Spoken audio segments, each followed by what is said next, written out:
තෙරුවන් සරණයි සියලු දෙනාටම අද සුපුරුදු පරිදි ප්‍රඥා නාලිකාව ඔස්සේ මුහුණුර විනිවිද නැමැති අප ධර්ම සාකච්ඡාව ආරම්භ කිරීමට බලාපොරොත්තු වෙනවා. සුපුරුදු පරිදි මෙම වැඩසටහනේ මුල සිටම අප සමග සහභාගී වූ අවසරයි අප ගෞරවනීය කුසල්ති ආරිවිමල ස්වාමීන් වහන්සේව අදත් අපි වැඩම කර වදාලා අපේ සාකච්ඡාව සඳහා අපි මේ සාකච්ඡාව තුළ පළවෙනි සාකච්ඡාවේ සිටම අපි සියලු ප්‍රේක්ෂකයන්ට යම්කිසි පණිවිඩයක් දුන්නා මේ උතුම් ධර්මයේ පිළිබඳ අපි ගැඹුරකට යා යුතුයි කියන පදනම මත ඉඳගෙන අපි මුල් සාකච්ඡාවේ සිටම බුදුන් වහන්සේ දේශනා කර යම් යම් ගැඹුරු පරයයන් පිළිබඳ සාකච්ඡාවට බඳුන්වනවා. එසේ සෑම අවස්ථාවකදීම සාකච්ඡාවට ගැනුණු එක කරුණක් තමයි මේ නාම රූප පිළිබඳ විග්‍රහය. ගරු ස්වාමීන් වහන්සේ මට හිතෙනවා අපි තව දුරටත් මේ සාකච්ඡාව ඒ නාම රූපයන් පිළිබඳවම තව දුරටත් පහදා දුන්නොත් හොඳයි කියලා. මේ මන්දයත් ස්වාමීන් වහන්සේ මේ නාම රූප පිළිබඳ විග්‍රහ වෙන ප්‍රමාණය අඩුයි. නාම රූපය පිළිබඳ තියෙන අත්‍යවශ්‍ය කොටසක් වන මේ නාම රූප පිළිබඳ සමාජයේ සාකච්ඡාවට බඳුන් වෙන ප්‍රමාණය අඩුයි. ඒ නිසා ගෞරවනීය ස්වාමීන් වහන්සේ ගිය වර වැඩසටහනේදී ඔබ වහන්සේ යම් කිසි කරුණු විශේෂයෙන්ම කේවද සූත්‍රය පිළිබඳ යම් අපේ කොටසක් ඔබ වහන්සේ ගෙන හැර දැක්වුවා. එවැනි මොකක්ම හෝ සූත්‍රයකින් අද සාකච්ඡාවත් අපිට නාම රූප පිළිබඳ විශේෂයෙන්ම මේ නාම රූපයේ තියෙන අනිදස්සන නාම රූපයක් පිළිබඳව ඔබ වහන්සේ කතා කරා ගියේ වර. එමණිසා ස්වාමීන් වහන්සේ මේ නාම රූපයේ තියෙන නාම රූප ක්‍රියාවලියේ තියෙන වැදගත්කම තවදුරටත් අප ප්‍රේක්ෂකයන්ට පහදා දෙන ලෙස ඔබ වහන්සේගෙන් ඉතා ගෞරවයෙන් අනුමೋದනා. සියලු දෙනාට තෙරුවන් සරණයි. මේ බුදුදහමේ වැදගත්ම කාරණාවක් තමයි මේ නාම රූප විග්‍රහය. මොකද මේ පටිච්චසමුප්පාද විග්‍රහය දිහා බැලුවත් ඔය නාම රූප විඥාන ක්‍රියාකාරීත්වය තමයි එතන තියෙන මේ කේන්ද්‍රීය වටිනකම තියෙන කොටස. එතකොට මේ භවය සසර සකස් වීම සම්බන්ධයෙන් කතා කරනකොට විඥාන නාම රූප කියලා තමයි මේ අත්දැකීම් ක්‍රියාවලියක් අපි මොහොතක් පාස විඳින්නේ. එතකොට නිවන පිළිබඳ කතා කරනකොට නාම රූපයන්ගෙන් විමුක්ත වූ අනිදස්සන විඥානයක් ගැන කතා කරන්නේ. එහෙමනම් මේ ප්‍රතිපදාවම කේන්ද්‍ර වෙලා තියෙන මූලික දැක්මක් තමයි මේ පටිච්චසමුප්පාද මේ නාම රූප විග්‍රහය කියන්නේ. දැන් ඔය මම හිතන්නේ අපි කලින් සිහිපත් කරා ද්වේතානුපස්සනා සූත්‍රයේ තියෙන ගාථාව මේ පිළිබඳව කියන එක. ඒහි සඳහන් වෙන දේ තමයි මේ ලෝක සත්‍යය දෙවියන් සහිත මේ මිනිසයා බුදුහාමුදුරන් වහන්සේ සඳහන් කරනවා මේ ලෝකයා දෙස බලන්න දෙවියන් සහිත ලෝකයා දෙස බලන්න මේ අනත්තනීය අත්තමානි තමා කියලා නම් කරන්න නිශ්චිත ධර්මතාවක් හම් වෙන්නේ නැති මේ සකස් වීම තුළ මම කියන සංඥාවක් යොදාගෙන ආත්ම මානයක් ඇති කරගෙන ඉන්න දෙවියන් සහිත ලෝකයා දිහා බලන්න නිමිත්තන් නාම රූපස්මින් ඉදං සච්ඡන්ති මඤ්ඤති කියලා තමයි එතන තියෙන්නේ. මේ නාම රූප දෙකට වැදගෙන මේ ඉදං සච්ඡන්ති මඤ්ඤති ඒක ඇත්තයි කියලා ඒ අත්දකින නාම රූප අත්දැකීම ඇත්තයි කියලා හිතා ගන්න. මඤ්ඤති කිව්වේ හිතා ගන්න. හිතා ගැනීම. දැන් අපි මෙතන මේ වෙනකොට නාම රූප කියවට දැන් සමහර විට සමහර කෙනෙකුට හදිසියෙ මතක් වෙන්නේ නැති වෙන්න පුළුවන්. ඒ නිසා අපි නැවත ටිකක් ඒක ශ්‍රීපත් කරොත් උනායි. දැන් ඔය නාම රූප කියලා කිව්වේ ප්‍රධාන වශයෙන් අපි තේරුම් අරගන්න ඕන විඳිනවා, හඳුන ගන්නවා, චේතනා කරනවා, ඊළඟට ස්පර්ශ කරනවා, මානසිකාරයට ලක් වෙනවා. ඔන්න ඔය ක්‍රියාවලින් පහ තමයි නාම ධර්ම. මේ විඳින්නේ මොකද්ද? අපි අත්දකින රූප නිමිත්තක්. ඒ රූප නිමිත්ත එක්ක ඇහැට වර්ණ රූපයක්, එහෙම නැත්නම් කනට ශබ්ද රූපයක්, ගන්ධ රූපයක්, රස රූපයක්, ස්පර්ශ රූපයක්, සංකල්ප රූපයක්. දැන් මේකේ තවත් දෙයක් දැනගන්න ඕන. මේ රූප ශබ්ද ගන්ධ රස කියනකොට බාහිර තියනවා කියන තැන තමයි අපි මූලික වශයෙන් අපේ හිතට එන්නේ. නමුත් මේ බාහිරින් තියනවා කියන එක වෙනුවට මොකද බාහිර තියෙන්න පුළුවන්. නමුත් දැන් අපි අත්දකින්නේ මොකක්ද? අපි අත්දකින්නේ මොන රූපයක්ද? ඔන්න ඔතනද තේරුම් ගන්න. අපි අත්දකින්න ඇහැට වර්ණ රූපය ඒක අපේ ඇසේ තියෙන හැකියාව අනුවත් අපේ කෙලෙස් වලින් මේ බලන්නේ අපි. දැන් අපේම හැඟීම් අදහස් සුදහස් සංකල්ප ආරෝපණය කරලා තමයි බාහිර ලෝකේ අපි අල්ලගන්නේ. අන්නේ අල්ලගන්න උපාදාය රූප තත්වයට තමයි මෙතන මේ රූප කියලා කියන්නේ. ඔව් දැන් අපි කිව්වොත් දැන් සන්ධ්‍යාවේ යම් කිසි බොහොම හොඳට ක්ෂිතිජය හොඳ දුරට පේන සන්ධ්‍යා භාගයේ හිරු බැස යන මේ රමණීය දර්ශන තියෙනවා. ওই දර්ශනේ කොතනද තියෙන්නේ කියලා ඇහුවොත් දැන් අපිට දැන් හරි තව ටිකක් ලං වෙලා බලමු කියලා බලන්න තැනක් හොයන්න පුළුවන්. ඒක අර අපේ ඇන්ගල් එකේ හැටියට අපේ ඇස්වල තියෙන වර්ණ සංජානන රටාවට අනුව අපේ සිතිවිලි හැඟීම් අනුව තමයි. දැන් අපි ඒ ඇහැටනේ දැන් අපි කියමු චීන රටේ සංගීත රිද්මයක් අපිට අහන්න ලැබුණට අපිට රස විඳින්න පුළුවන්ද? මොකද අපේ කෙලස් දාන්න බෑ දෙන්න. මොකද ඒක මේ අමුතු රිද්මයක්. හැබැයි ඒගොල්ලන්ට හරි රසවත්. ආනේ වගේ දැන් මේ ඔය විදිහට ගත්තාම නිතරම අපි දකින්න ඕන කරන දේ තමයි අපේ සංකල්ප, අපේ අදහස් සුදහස්, අපේ කෙලස් තුලින් තමයි අපි දකින්නේ, අහන්නේ, ආග්‍රහණ කරන්නේ, රස විඳින්නේ, ස්පර්ශ කරන්නේ, කල්පනා කරන්නේ. දැන් අපි ආහාරයක් ගැන ගත්තත් එහෙම දැන් බටහිර ලෝකයේ ආහාරයක් කන්න ගියාම මේ ලංකාවේ ඉන්න මිනිස්සුන්ට මම හිතන්නේ පහසු එකේ. ඒකේ මේ මොන කිසි මේ රස මේ සංවිධානාත්මකව හරියට සමබර වෙලා නැහැ කියලා තමයි පේන්නේ. දැන් ඔය ජපානයෙන් ගෙන ටොපි කන්න ළමයි මම හිතන්නේ කැමති වෙන්නේ නැහැ අපේ රටේ ටොපි කාලා පුරුදු වෙලා.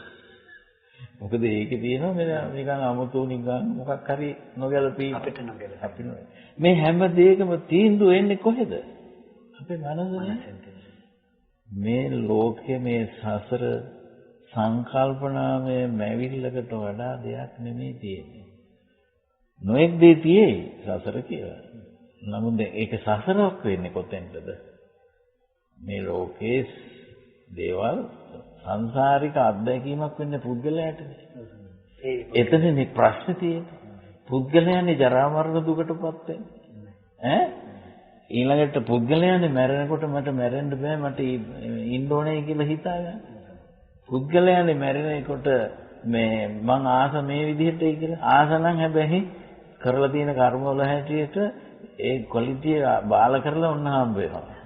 දැන් මානසික ආයතන ලැබිලා මානසික අත්දැකීම් ලැබමින් හිටපු කෙනෙක් තිරසංගත තත්වයකට වැටෙන ක්වොලිටිය බාල කරලා දුන්නා. කර්මයේ න්යාමයේ. හැබැයි ඕන් ඇසුත් හම්බුණා. කනුත් හම්බුණා. ඔක්කොම හම්බුණා.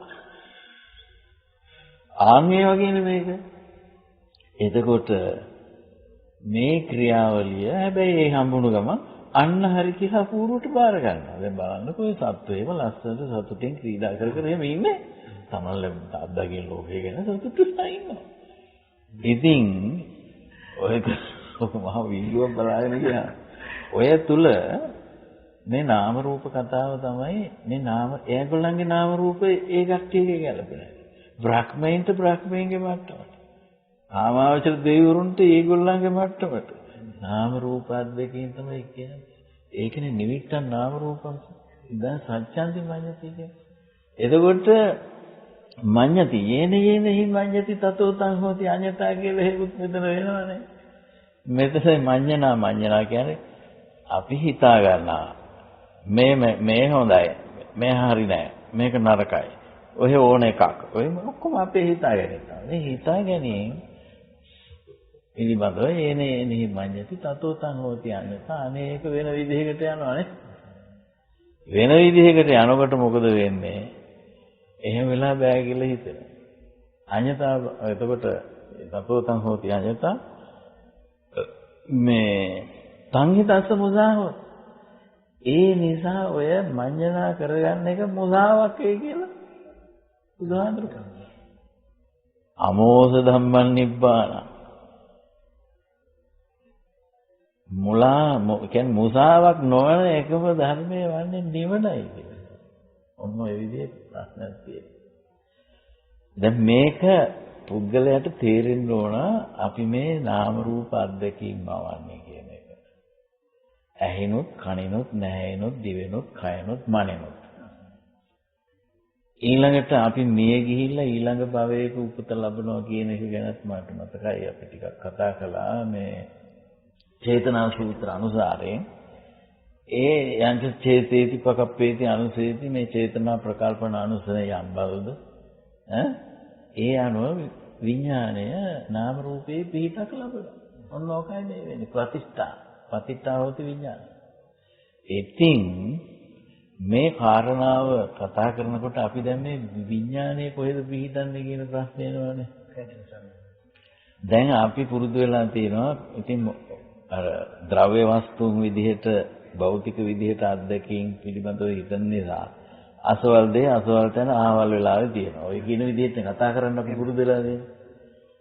එහෙම පුරුද්දක් අපිට තිබුණට මේ විඥාණය කියන එක නාම රූප කියන එක දෙකට නාම ධර්ම එල්ල වෙන්නේ මොකේද? රූප ධර්මයක් සලකගෙනනේ. එතකොට නාම ධර්මයකට තනියම නැගී ඉන්න බෑනේ. ඒක පටිච්චසමුප්පාද ධර්ම න්‍යායයේදී ඉමස්මින් සති ඉදං හෝති කියන ධර්ම න්‍යායයෙන් තමයි මේවායේ සමුදය වෙන්නේ. හැබැයි ඒව දිගට ඉතින් පවතින්නේ නැහැ. සමුදය වෙනවා නිරුද්ධ වෙනවා සති ඉදං නොහෝති. ඉතින් ওই විදිහේ ධර්මතාවක් මේ අපේ මොහොතක් පාසා වැඩ කරන්නේ. එතකොට විඥාණයට කියලා එක ධර්මයක් නැහැ කියලා දැන් අපි මේ වෙනකොට තේරුම් ගන්න තියෙන්න ඕන. විඥාණය කියන්නේ අර නාම ධර්මත් රූප ධර්මත් සාපේක්ෂ කරගෙන සමුදය වන පුද්ගල අත්දැකීම් ලැබනකොට සමුදය වෙන තත්ත්වය දැනීම ස්වභාවය. දැන් මේ විඥාන නාම රූපම වනවා නාම රූප විඥාන වනවා කියලා දැන් අපි කතා කරා. ඉතින් මේවා හොඳට නැවත ප්‍රත්‍යවේක්ෂණය කරලා බැලීමෙන් තමයි අත් වශයෙන් හිතට තහවුරු වෙලා එන්නේ. පැහැදිලි වෙලා එන්නේ. එහෙම නැත්නම් මේ කොච්චර අපි ධර්මයේ කතා කළත් අර බාහිර වස්තු ක්‍රමයට අපි ගැටලු හදාගන්න එක ඉවර කරගන්නේ නැහැ. ඉතින් හැබැයි සෝවන් වුණත් ගැටලු හැදෙනවා. මොකද සෝවන් වෙච්ච කෙනා ප්‍රඥාවේ ස්ථාවරයි දැන්. හැබැයි ඒ ස්ථාවර කියන්නේ අපහු පිරෙන්නේ නැහැ කියන එකේ. නමුත් තාම අනුසය වැඩ කරනවනේ උඩ. නේද? ඊට අදාළව කෙලෙස් දහම් වැඩ කරනවා. අනන්ත සංසාරයේ එකතු කරගත්තු අනුසය ධර්ම තියෙනවානේ. ඒ අනුවනේ දැන් ලෝභ දෝෂ මෝහ වශයෙන් අපි තුල ගොඩ නැගෙන අත්දැකීම් ක්‍රියාවලියක් නෙමෙයි යන්නේ. ඒ කියන්නේ සසර කියන්නේ මේ ආයතන අධ්‍යක්ීම් ක්‍රමය. ඒ ආයතන අධ්‍යක්ීම් ක්‍රමවල තියෙන විචිත්‍රත්වය උඩ තමයි සත්ව සම්පති විචිත්‍ර වෙලා තියෙන්නේ. ඒ කියන්නේ ඊළඟට කෙලෙස් වල විචිත්‍රත්වයේ උඩ තමයි ඒ විචිත්‍රත්වය සකස් වෙන්නේ. බලන්නකෝ ඒක හරි මහ පුදුම එකක්. දැන් අපි තිරිසන් සත්ව ලෝකේ ගත්තාම බුදුහාමුදුරුවෝ දකින්නවනේ. මේ තිරිසන් ලෝකේ හරිම විචිත්‍රයි කියලා බුදුහාමුදුරුවෝ පෙන්නනවා. දැන් ඒ කියන්නේ දැන් ඒ සත්ව ශ්‍රේණි නේ මෝ වර්ගයට අයත් සත්ව ශ්‍රේණියේ විචිත්‍රත්වය බලන්න. ඊළඟට සුනක සිංහ බිලාල වර්ගවලට අයත් සත්ව ශ්‍රේණි ඊළඟට ඉගිලෙන සත්තුන්ගේ වර්ග ශ්‍රේණි ඒ හැම ඒක විචිත්‍රත්වයක් දැන් ලංකාවේ මයින්යි ඉන්දියාවේ මයින්යි අතර පොඩි වෙනසක් තියෙනවා. මොකද ඒ හැම දෙයක්ම කිසියම් විචිත්‍රත්වයක්. ඊළඟට මේ විචිත්‍රත්වය සලක ගන්න ගියන් පස්සේ අපේ හිත තමයි ඔක්කොට වැඩි විචිත්‍රය. දැන් සමනලෙකුගේ තටු වල තියෙන ජ්‍යාමිතික හැඩතල ලස්සනට තියෙනවා. මේ බලන්න බිඳුවක් හැදලා තිබුණා ලස්සනට තියෙනවා. ඇඳ වගේ නේ. දැන් සමනලයා දන්නවද ඔක? මේක ගැන විචිත්‍ර හැඟීම දෙන්නේ සමනලයාගේ හිතේ නෙවෙයි අපේ හිතේ. ආන්නේ වගේ අපි මේ මානසිකව මවා ගන්නවා කියන தත්ත්වය හොඳටම දකින්න ඕන. මේ මවා ගැනීම ඉවර නම් මට මතකයි අර මේ ආචාන් ශා කියන ස්වාමීන් වහන්සේගෙන් කවදා අහනවා මේ රාගය පිළිබඳව. උන්වහන්සේ හරි ලස්සන කෙටි උත්තරයක් දුන්නා. මේ බුදුබණ නෙමෙයි උන්වහන්සේලාගේ තියෙන ප්‍රායෝගික අත්දැකීම ධර්මයේ. හිතින් එකතු කරගත්ත ඒවට වැඩිය මුකුත් නැත කියලා කිව්වා. කොච්චර පැහැදිලි උත්තරද? හරි ලස්සනයි. නියම පැහැදිලි නිශ්චිත උත්තර. හිතින් එකතු කරගන්නවා කියනකොට චිත්තාභි සංස්කාරනේ. ඔය තියෙන පාලියෙන් එනවා ඒක. චේතනාමය අභිසංස්කරණයන්ට වඩා මොකක්වත් නෙමෙයි. ඒ බව තමයි අපි දකින්න ඕන. ඉතින් දැන් ඒ වුණාට හුඟ දෙනෙක් විමුක්තියේ විශ්වයේ කොහේ හරි තැනක. බුදුහාමුදුරන් වහන්සේගේ කාලේ දැන් අර කේවාඩ සූත්‍රය මතක් කරපු නිසා දැන් එතෙන්ට බහින්න ඕන මම පහ වුණාද මන් දන්නේ නැහැ එතෙන්ට එන්න. මේ නමුත් මේ පසුබිමත් තියෙන්න ඕන මත් නැත්තම් බෑනේ. මේ බුදුහාමුදුරන් වහන්සේගේ කාලයේ අර කේවඩ කියන කෙනෙක් බුදුහාමුදුරන් වහන්සේගෙන් ඇවිල්ලා කියනවා උන්වහන්සේ නාලන්දාවේ මේ පාවාරිකම්බනේ වැඩ ඉන්න කාලේ. ඇවිල්ලා කියනවා මේ ස්වාමීනි භික්ෂුන් වහන්සේලාට ප්‍රාතිහාර්ය පාඩ සලස්වනවා. අනුමත කරා. බුදුහාමුදුරු 3 වතාවක් ඉල්ලලත් ඒක ගණන් ගත්තේ නැහැ. කේවඩ මගේ ප්‍රාතිහාර්ය ඕව නෙමෙයි කියලා. ඔය ප්‍රාතිහාර්ය නම් පෙන්නුවොත්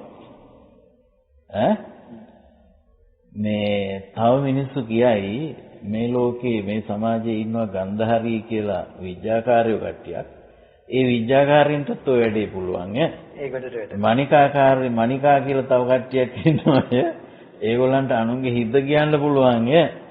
අන්තිමට මේ මණිකා විද්‍යාකාරයෝගේ ගොඩට වැටෙනවා ඈ. ඔය කියන ක්‍රමයෙන් මේ ධර්මයේ දැනගෙන ඇති වැඩක් නැත. මගේ ධර්මයේ තියෙන්නේ අනුශාසනී පාටිහාරය කියලා. ඒ කියන්නේ ඉදි පාටිහාරය, ආදේශනා පාටිහාරය, අනුශාසනී පාටිහාරය කියලා තුනක් තියෙනවා. ඉදි පාටිහාරය පාන්න තමයි අර කිව්වේ. ආදේශනා කියලා කිව්වේ හිත කියන එක. බුදුහාමුදුරන් වහන්සේ අනුශාසනී පාටිහාරය කියලා. අනුශාසනී පාටිහාරය මොකද්ද? මේ මෙනෙහි කළ යුතු දේ මේකයි, මෙනෙහි නොකළ යුතු දේ මේකයි, විතර්ක කළ යුතු දේ මේකයි, විතර්ක නොකළ යුතු දේ මේකයි කියලා දෙන එක තමයි අනුශාසනී පාටිහාරය. දැන් බුදුහාමුදුරන් වහන්සේ කොයිතරම් ලිහිල් ප්‍රතිපත්තියකද ඉන්නේ? එහෙම නැත්නම් ප්‍රාතිහාර්ය පාලා ධර්ම කියලා දෙන්න ගියා අනේ මේක කවද්ද අපි දැනගන්න කියලා හිතනවා. ඊට පස්සේ අනික තමයි ඉදිරි ප්‍රාතිහාර්ය පාන්න බැරි අයට ලෝකයට අනුශාසනී පාඨය හරිය නිවැරදි ධර්මය දැනගත්තොත් කරන්නත් පුළුවන්. ඒක. ඉතින් දැන් ඔන්න ඔය ගැන කියලා බුදුහාමුදුරන් වහන්සේ මේ ශාසනයේ තියෙන ප්‍රතිපදා මාර්ගයේ දීර්ඝ වශයෙන් විස්තර කළා. ඒ විස්තරය අපිට දැන් මෙතෙන්ට උවමනා නැහැ. අපේ නාම රූප ක්‍රියාකාරීත්වයෙන් සාකච්ඡා කරන්න යන්නේ. ඉතින් ඔය වෙලාවේ බුදුරජාණන් වහන්සේ මේ ශාසනයේ සිදුවෙච්ච පරණ දෙයක් මම කියන්නම් කියලා හිතන් ඒක කාරණාවක් කියලා. ඒ තමයි ඒක භික්ෂුන් වහන්සේ නමක්. එහාඳුර හොඳ මේ ඉරිදිමත් හාඳුර කෙනෙක්. මේ හාඳුරු ඉරිදිමත් හාඳුර කෙනෙක් වුණාට මම හිතන්නේ ධර්මයේ පූර්ණවතාව වැඩිලා නැහැ. සෝවන් මාර්ගයටත් පැමිණලා නැහැ. සෝවන් මාර්ග ඒවනම් තියෙන්නේ ඇති. සාසුනේ භික්ෂුවක්නේ. හැබැයි සෝවන් මාර්ගයට ආවනම් මේ ගමනේ අනේකුත් නැහැ. යන්නේ ඒකයි.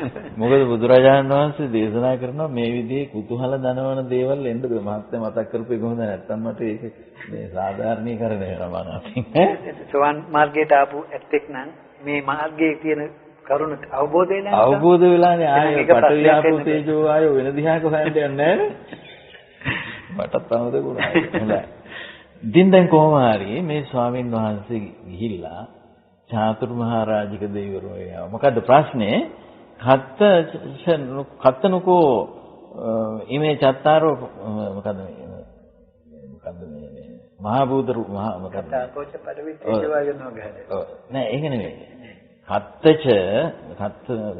කත්තනකෝ ඉමේ චත්තාරෝ මහා භූත අපරිශේෂා නිරුද්ධය.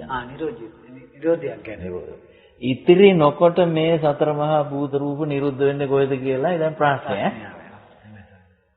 දැන් සතර මහා භූත රූප නිරුද්ධ වෙන තැන හොයන්න නම් ඉතින් විශ්වයේ කොහේ හරි අස්සක මුල්ලක වෙන වැඩක් වෙන්න බෑ කියලා නේ හිතන්නේ. ඒ අවබෝධයෙන් ඉන්නේ. උන්වහන්සේ ගියා ඉස්සල්ලාම චාතුරු මහා රාජික දෙවිවරුන්ට. ගිහිල්ලා ඇහුවා. මේ කොහෙද ඕක වෙන්නේ? අනේ අපි නම් දන්නේ. ඒ විදිහ චාතුරු මහා රාජික තාවසියාම දුරිත නිර්මාණවද කරන්නේ වාරක මාර්යා ගාවට ගිහින් මාර්යා ඉන්නේ අවසාවත් ඉන්නේ නේද? වසවත් කිනුත් එහෙමයි. මාරදීවි පුත්‍රයා. මන්නම් දන්නේ නැහැ කියලා.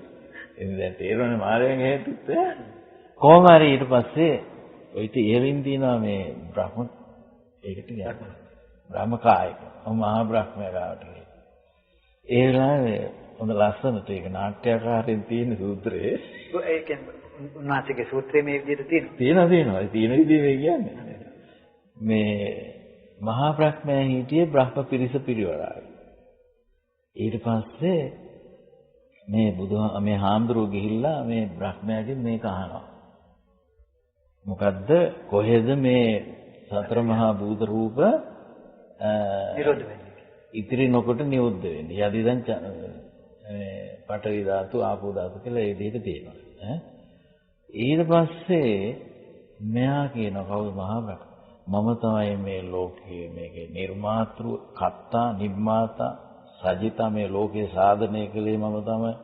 වසීපිතා මේ සියලු දෙනා මගේ වසගේ ඉන්නේ පිතා භූත භව්‍යාන මේ හැම කෙනෙකුටම වෙලා ඉන්න වෙන සියලු දෙනාට පිතෘ වෙන්නේ මම කීකේ අයිවාරුවක් කියනවා. ආ ප්‍රශ්නෙට උත්තරේ එන්නේ නැහැ. ඊට පස්සේ ආයෙත් අහනවා. අර ටිකම කියනවා. ආයෙත් අහනවා. අර ටිකම කියනවා. ඊට පස්සේ මෙයා නැගිටලා කවුද මේ මහා බ්‍රහ්මයා හාමුදුරන්ගේ අතින් අල්ලගත්තා. පිරිසෙන් ඈතට ගියා. ඔය විදිහට තමයි මේ කට්ටිය මං ගැන හිතන් ඉන්නේ. ඒ විදිහට ඔය ප්‍රශ්නෙට මට උත්තර දෙන්න තේරෙන්නේ නැහැ කියන්න පුළුවන් නේ ඒගොල්ලෝ ඉස්සර. ඒ හින්දා ඇයි ඔබ වහන්සේ මෙච්චර දුර ආවේ? යන්නකො බුදුහාඳුරු ගාවට. ඔන්නෝමයි ඒ ආකාරයට තියෙනවා. ඉතින් බුදුහාඳුරු ගාවට ගිහිල්ලත් මේ කත්තචන කුබන්ති මේ චත්තාරෝ මහා භූතා පරිශේෂා නිරුද්ධಂತಿ අදිදාන් පඨවි ධාතු ආපෝ ධාතු තේජෝ ධාතු වායෝ ධාතු. ඒ ප්‍රශ්නේ අහුව මම ඉතින් මෙහෙම හැමතැනම ගිහිල්ලා හැම කෙනෙක්ම අහුව කවුරුවත් දන්නේ නැහැ මහා බ්‍රහ්මකේ ඔබ වහන්සේගෙන් අහන්න කියලා. ඉතින් බුදුහාඳුරුත් ඒ වෙලාවේ සඳහන් කරන ඔය නැවුවල යන අයත් ඒ කාලේ මේ ගොඩබිමට වටපිටාව හොයාගන්න පක්ෂියෙක් කරන් යනවලු. ඒ වගේ ඒ පක්ෂියට ගොඩබිමක් හොයාගන්න බැරි නම් ආපහු කරගලා ආයෙ නැවතම එනවලු. ඒ හින්දා බද්දන් ඒ විදිහට ආපහු වටේම ගහලා කරක් ගහලා දැන් මෙහෙ ආව නේද කියලා. හොඳයි. එහෙනම් ඔබට උත්තර. ඕක අහන්න ඕන මහාන ඔහොම නෙවෙයි කියලා කිව්වා. ඔය අහපු ප්‍රශ්නේ වැරදි කියලා. මොකද දැන් මේ අහලා තියෙන්නේ පඨවි ආපෝ තේජෝ වායෝනේ දැන් මේ ලෝකේ සාධනය වෙච්ච මහා මූලිකම ධාතු ටික කියලානේ දැන් හිතන්නේ. දැන් බුදුහාමුදුරන් වහන්සේ අපට ඕක කියලා දිනවනේ මේ පඨවි කියලා කියන එක අපි දකින්න ඕන විදිහ. අපට දැනෙන අත්දැකීමක් නේ තද ගතිය පුරුල් ගතිය. අපට දැනෙන අත්දැකීමක් නේ තෙත ගතිය බැඳෙන සුළු ගතිය. ආපෝ වෙන්නේ ඒකනේ. අපටනේ උණුසුම් සිසිල් ගතිය. ඒකනේ තේජෝ කිව්වේ. ඊළඟට පිම්බෙන සැලෙන චංචල වෙන ස්වභාවය අපේ අත්දැකීමනේ. මේ අපිට අත්දකින්න ලැබෙන ආකාර හතරක් මේ ද්‍රව්‍ය වස්තු වශයෙන් බාහිර ලෝකේ ඇති මට්ටමින් හිතන්න බුදුහාමුදුරුවෝ අපිට කියන්නේ නැහැ. බාහිර ලෝකේ නොයෙක් දේවල් තියෙනවා. ඒ එකක්වත් අපිට සංසාර ප්‍රශ්නේ පිණිස වැදගත් වෙනේවා නෙමෙයි. සංසාර ප්‍රශ්නේ ගොඩ නැගින්නේම අවිද්‍යාව මුල් කරගෙන කාය සංකාර, වචී සංකාර, චිත්ත සංකාර සකස් කර අපි විඥාන නාම රූප අද්දකින් ලෝහ බඳින එකමයි. ඒ නිසා තමයි අවිජ්ජා පත්‍ය සංඛාර, සංඛාර පත්‍ය විඥාන, විඥාන පත්‍ය නාම රූප එකටම තියෙන්නේ. ඒක එකට තියෙනවා කියන එක තවත් පැහැදිලිව බවන්ති ගිය වර දේශනාවේදී මට මතකයි මහානිදාන සූත්‍රයේදී අර කොටසක් අවිද්‍යාපච්ච සංඛාර කියන කොටස එතන සඳහන් කරන්නේ නැහැ බුදුහාමුදුරුවෝ. ඒකට හේතුව ඒ කොටස අරකේ ගැබ්බෙලා තියෙනවා. ඒක තමයි මේ ආයෙත් නැවත මතක් වුණා. ඊළඟට දැන් බුදුහාමුදුරුවෝ මහාන ඔය ප්‍රශ්නේ අහන්න ඕන මොනවම නෙමෙයි. කත ආපෝච පඨවි තේජෝ ආයෝ නගාධති. කත දීගංච රසංච අනුන්තුලං සුභාසුභං. කත නාමංච රූපංච අසේසං උපරුජ්ජති. ඔන්න ආව බුදුහාමුදුරුවෝ මොනවාටද ගෙනාව ප්‍රශ්නේ. කත කියන්නේ කොතනද කියන්නේ? මේ පඨවි ආපෝ තේජෝ වායෝ නොපිහිටන්නේ නොබැසගන්නේ කොතනද කියලා මේ කතා කළේ. ප්‍රතිෂ්ඨාවක් නොලබන්නේ. අන්න ඒකනේ. ඒ කියන්නේ දැන් මේක අපේ අත්දැකීම් ක්‍රියාවලියක් සම්බන්ධව මේ කතා කරන්න යන්නේ. බාහිර තියෙන දේ. ඔව් බාහිර මේ වාස්තවික ලෝකයේ මේ දිගපළල විශ්වයේ කොහේ හරි තැන් වල කරක් ගන්න හොයන්න තියෙන කතාවක් නෙමෙයිනේ. අපිට වැටලා පටලවගෙනම තියෙන්නේ මෙන්න මේක තමයි. හැම කෙනාම රූප ධර්ම කිව්ව ගමන් මේ බාහිර වස්තු රූප ගැන විග්‍රහ කරනවා ඒවායේ උපාද ප්‍රතිබංගත් හොයනවා. මේ අපිට තියෙන රූපමය මවා ගැනීමේ අපිට තියෙන එකේ මේ ලෙඩේ තියෙන ඒකනේ අපිව සංසාරගත කරන්නේ. මෙතන ස්වාමීන් වහන්සේ ඒකම වෙන්නේ නැති ඔය කියන ස්වාමීන් වහන්සේ මේ පඨවි ආපෝ තේජෝ ආයෝ නැති වෙන මේ නිරෝධ වෙන තැනක් හොයාගෙන යන්නේ කියලා. ඉතින් අන්තිමට මෙච්චර උත්තර දීලා දීද්දිත් අනුත් බාහිරින් මේවා නිරෝධ වෙන තැන තමයි හොයන්න බෑ. ඉතින් කොහොම හරි අපේ මේ හාමුදුරන්ට බුදුහාමුදුරුවෝ කිව්වා. දැන් දිග කොට අනු කියන්නේ සිව්, තූල කියන්නේ මහ, සුභ අසුභ කියන්නේ මේ ප්‍රිය අප්‍රිය නැත්නම් ලස්සන අවලස්සන. ඕක කොහෙද තියෙන්නේ? බාහිරද අපේ හිතේ? අන්න උතන එනවා. එතකොට බාහිර ලෝකයට අපි ආරෝපණය කරන්නේ දිග කොට මේ රළුසියුම් සුභ අසුභ කියන දෙවිලි අපි ආරෝපණය කරන්නේ. දැන් අපි බාහිරින් දකින රූපයක් ලස්සනයි කියලා කියන එක අපේ මානසික විනිශ්චයක් නෙවෙයි. මේ ලෝකෙ කිසි දෙයකට 아무තු ලස්සනක්වත් අවලස්සනක්වත් නැහැ. ඒ පුද්ගලයා විසින් ආරෝපණය කරපු අන්න ඒක තමයි. ඔව්. කිසිම ලස්සනක්වත් අවලස්සනක්වත් නැහැ. ඒ ඔක්කොම අපේ විනිශ්චයන්. පුද්ගලයන්ගේ තියෙන තීන්දුව. එතකොට පුද්ගලයාගේ මානසික මේ පැත්තට තමයි මේ ඔක්කොම සංසාර ප්‍රශ්න බැර වෙලා තියෙන්නේ. අපි ඒව පිටට දාලා මේ නිවනක් හොයන්න හදනවා. ඒව හරියන්නේ නැහැ. ඊළඟට කත්ත නාමංච රූපංච අසේසං උපරුජ්ජති. මේ නාම රූප කියන එක කොතනද ඉතිරි නොකොටම ඒ කියන්නේ මේ උපරෝධනය වෙන්නේ. ඒ කියන්නේ ප්‍රතිෂ්ඨාවක් නොකර මේ අගාධති කියලා වචනකුත් දෙනවා. දැන් අපි සාමාන්‍යයෙන් අපිට පතුල නොපෙනෙන තැනක වතුරක් වගේ ඒක වුණත් අපි කෝටුවක් දාලා අපිට පුළුවන් පතුල නිරීක්ෂණය කරගන්න. ඔන්න පතුලා කියලා. අන්න ඒ වගේ මෙහෙම මේ රැඳෙන්න තැනක් නැහැ මේ නගාදති කියලා කියන්නේ ඒකයි. ඒක අලුත් වචනයක් ස්වාමීන් වහන්සේ. ඒක මම හිතන්නේ ගොඩාක්ම සාකච්ඡා නොවන වචනයක්. අපි අපෝතේජෝ ආයෝ නගාදති. නගාදති. දැන් අද අපි බලමු අපේ ඇස කන නැහැ දිවෙන් අපි ලෝකයක් දකින්නකොටම මොනවද වෙන්නේ? එක්ක ලෝභයක් ඇති වෙනවා, එක්ක ද්වේෂයක් ඇති වෙනවා, එක්ක මෝහය. ඉතින් දිගටම තියෙනවා. මෝහය ඉතින් දිගටම තියෙනවා. තුනේම තියෙනවා මෝහය. දැන් මේවට කිව්ව නමක් තියෙනවා අපේ ධර්මයේ. පමානං ලෝභෝ පමාන කරනෝ. දෝෂෝ පමාන කරනෝ. මෝහෝ පමාන කරනෝ කියලා. පමාන කිව්වෙත් නේද? පමාන කියන්නේ මිනුම කියන එකනේ. දැන් අපිට දැන් මේ මෙතන තියෙනනේ මල් වාස් එකක්. මේක ලස්සනයි කියන එක කොහෙද තියෙන්නේ? එතනද අපේ හිතේද? එතකොට ඒක අපි ලෝභ සහගත චේතනාවක් වගේ. එතකොට ලෝභය විසින් තමයි මේක ලස්සන කියන ප්‍රමාණය මෙන්න තක්සේරුව කරන්නේ. මේ බාහිර ඕක ඔය විදිහේ පතිත වෙනවනේ යම් තැනක. දැන් ආලෝකයක් වුණා. දැන් අපි කියමු සූර්යාගේ ආලෝකය කියලා. සූර්යාගේ ආලෝකය සූර්යාගෙන් නිකුත් වෙනවා කියන එක සූර්යාගේ දිස්නේ පේනවා අපිට. ඊට පස්සේ ආලෝකෙ පේන්නේ නැහැ. කොහේ හරි පතිත උනේ නැත්තම්. දැන් අපි මේ පතිත වෙන්නේ නැත්තම් මේ විශ්වය නේද?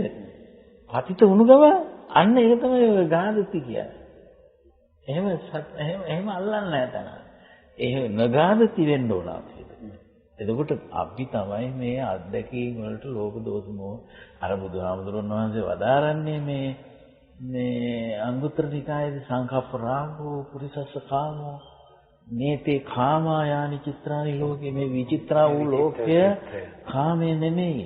සංකල්පනා රාගය තමයි පුද්ගලයාගේ කාමය කියන්නේ. සංකල්පනාවක්ම පමණයි. සංකප්ප රාගෝ පුරිසස්ස කාමෝ තතේව තිට්ඨන්ති චිත්‍රානි ලෝකේ. ඔය චිත්‍රානි කියන්නේ ලස්සන කියන දේරුම නෙමෙයි, විවිධාකාර. විවිධාකාර ලෝකයේ ඒ තියෙන තැන්වලම ඒවා ඔහෙ තියෙනවා. ඒ නිසා බුදුහාමුදුරන් වහන්සේ අපිට ලෝක සමුදය වෙනම කතා කළා. ඒකත් අපි මීට කලින් කතා කළා, මතක් කරගන්න මේ ටික කියන්නේ. ලෝකයේ සමුදය වෙන්නේ අපේ ආයතන අධ්‍යක්ෂින් ක්‍රියාවලිය තුලයි කියලා දැනගන්න. ඒ සමුදය වෙන ලෝකේනේ අපිට කෙලෙස් ඇති වෙන්නේ. ඒ සමුදයනේ අපි කෙලෙස් වලින් මවාගන්නේ. ඒ වෙන්නේ අපි කෙලෙස් පෝෂණය කරගන්නේ. තණ්හා මාන දිට්ඨි ලෝභ දෝෂ මෝහ මේ අපි මවා ගන්න ලෝකේනේ ආයතන ලෝකය. ඔබ වහන්සේ විග්‍රහ කරන්න උත්සාහ කරන්නේ සෑම පුද්ගලයෙකුටම මේ ලෝකයේ මේ මෙවුන්කාරී ස්වභාවය. මේ මෙවුන්කාරී ස්වභාවය තුල තමයි එයාට කැමැති අකමැති ගැටෙන සියලුම ඔක්කොම තියෙන්නේ. ඔව්. එතකොට ඒකට ඒ මුලාවට තමයි මේ සියලු ලෝක සත්‍යය අහුවෙලා තියෙන්නේ. මේ මුලාව තේරුම් ගන්න නැතුව අපි බුදුහාමුදුරන් වහන්සේගේ දහම කොච්චර කියවත් අපිට පේන්නේ නෑ දහම. ඔය අද වෙලා තියෙන දෙයක් තමයි ප්‍රතිපදාවකින් තොරව දහම බාහිර ශාස්ත්‍රීය කරුණක් හැටියට තේරුම් ගැනීමට යාම නිසා එහි මූලික ධර්මාර්ථයන් නොපෙනී යනවා. ඒක ඓතිහාසිකවත් සිදු වුණා, දැනුත් සිද්ධ වෙනවා. ඔය ප්‍රශ්නේ තියෙන්නේ. දැන් මමත් ශාස්ත්‍රීය ලෙස ඕන තරම් ඉගෙනගෙන තියෙනවානේ. මේක බලාගෙන ගියාම වැඩේ හරි ගියේ නෑ නේද? එතනින් ඉතින් මේවල තියෙන්නේ මොනවද මේ ඒවා පරිශීලනය කරන්න තියෙන හුරු පුරුද්දක් දිනු වෙලා ආවා. නමුත් මේකේ මූලික අර්ථය මේ නාම රූප කියන එකට තියෙන වටිනකම මේ මුළු මහත් දහමෙම හරි කේන්ද්‍රීය වටිනකමක් තියෙන තැන මේ නාම රූප. එතකොට විඥානය පහළ වෙන්නේ නාම රූපත් එක්ක, නාම රූප පහළ වෙන්නේ විඥානෙත් එක්ක. ඕක දැනගන්න. ඊළඟට නාම ධර්ම ඔස්සේ තමයි රූප ධර්ම අහු වෙන්නේ. රූප ධර්ම අහු වෙනකොට තමයි නාම ධර්ම. ඔය අපි දැන් පසුගිය සාකච්ඡාවලදී පටිඝ සම්පස්ස, අධිවචන සම්පස්ස කියන සම්බන්ධතාව කතා කළේ ඔය ඔතන. හස්සේ සකස් වෙන තැන. මොකද මානසිකාරයට තමයි අපිට ලෝකයේ සමුදේ වෙන්නේ. මානසිකාරය. පස්සෙන් ලෝකේ මුණ ගැහෙන්නේ. පස්සෙන් තමයි සමුදේ වෙන්නේ. සම්මත දැන් ඒ ආකාරයේ අත්දැකීමක් ලබන්න පැහැදිලිවම මේ බාහිර සහ අභ්‍යන්තරික රූප අපිට සහයෝගයක් දක්වන්න ඕනේ. ඔව්. දැන් අපි ගමු අජ්ජත්තික බහිද්ද කියන වචනයක් තියෙනවානේ. දැන් අජ්ජත්තික කියනකොට අපේ මේ ඇස අජ්ජත්තිකයි. බාහිරින් ලැබෙන වර්ණ රූපය බහිද්දයි. හැබැයි බහිද්දයි කිව්වට ඒ බාහිර තියෙන එක නෙවෙයි අපි දකින්නේ. ඔන්න ඔතනයි තියෙන ප්‍රශ්නේ. ඒ බාහිර තියෙන එක අනුසාරයෙන් ඒකනේ චත්තාරෝච මහා භූත චතුන්නංච මහා භූතානං උපාදාය රූපං. අර බාහිර තියෙන එක මහා භූත රූප වලින් සකස් වෙච්ච එකක් තමයි. පුද්ගලයෙක් වේවා දෙයක් වේවා. එය අපි දකිනකොට අපේ ඇසේ ප්‍රසාද රූපයේ ඉන්න මේක සටහන් වෙන්නේ. ඒ සටහන් වෙනකොට ඇසේ තියෙන මේ දෘෂ්ටි ශක්තිය හැටියටනේ. ඔව්. ඒ සංඥාව ගන්න. මොකද දැන් හැම සත්වෙම එකම වර්ණ සංජානන රටාවක ඉන්න සත්වෝ නෙවෙයිනේ. එතකොට ඊළඟට එක එක්කෙනාට එක එක කෙලෙස්නේ. දිගු කලක් මේක රැවටිලා ඉඳලා නානා මාදිලියෙන් අනුසය කරගත්ත ඒවා තියෙනවනේ. ඒවනේ අවදි වෙලා දැන් එන්නේ. එතකොට ඒ ඔස්සේ මවා ගන්නා රූපයක තමයි උපාදාය රූපය. ඕක තමයි අපි දැන් අත්දකින රූපය. ඒතර සමිනාස ඒ අවස්ථාවේදී ඇසත් අපි මේ සකස් කරගත්තා. රූපයත් සකස් කරගත්තා. ඔව්. ඒ මොහොතේ සමුදේ වුණා. ඒ මොහොතේ සමුදේ. ඔව් දැන් මේකත් ඊට කලින් අපි සිහිපත් කළා. මේ ඇසට බෑ. මොකද මේ අපි ඒක තව සරලව නම් නිදර්ශනකින් කියමු. දැන් අපි කියමු මගේ දැන් කෙනෙකුගේ ඇහැට රොඩක් යනවා. ඇහැට රොඩක් ගියාම පහළ වෙන්නේ මොන විඤ්ඤාණයද කියලා බලන්න. චක්කු විඤ්ඤාණයද කාය විඤ්ඤාණයද? කාය. එතකොට තේරුම් ගන්න චක්කු විඤ්ඤාණය පහළ වුණොත් තමයි ඇස සමුදේ වෙන්නේ. ඕන් අපි යමු එහෙනම් කනට. ඕන් කනේ මොකෙද්ද ඉන්නවා වගේ දැනෙනවා. දඟලන ගතියක් දැනෙනවා. දැන් හරි අසහනේ වතුර දානවා මේ කූරු රිංගවනවා. දැන් මේක දැනෙන්නේ මේ සෝතේටද? සෝත. එතකොට සෝත විඥානයක්ද පහළ වෙන්නේ කාය විඥානය. දැන් ඔන්න හෙම්බ්‍රිසාවක් හැදෙනවා. නාහේ තද වෙලා. දැන් මේ ගාන විඥානයද කාය විඥානයද? කාය විඥානය. ඔන්න දැන් දිවේ තුවාලයක් හැදිලා චූටි අර මේ ගම්මිරි සැටයක් විතර චූටි රවුමු තුවාල හැදෙන්නේ. හරි සරයිනේ. දැන් එතකොට මේ දිවේ තුවාලයක් තියෙනකොට ඒක ජීවහා විඥානයේද කාය විඥානයේද? කාය. එතකොට එහෙනම් ජීවහා විඥානය වල රහක් දැනෙන්න ඕන. සෝත විඥානයෙන්ද නම් සද්දයක් ඇහෙන්න ඕන. ගාන විඥානයෙන් නම් ගන්ධයක් දැනෙන්න ඕන. කයටත් ඔහොමනේ. පොට්ටබ්බයක් යටතේ තමයි කාය විඥානය.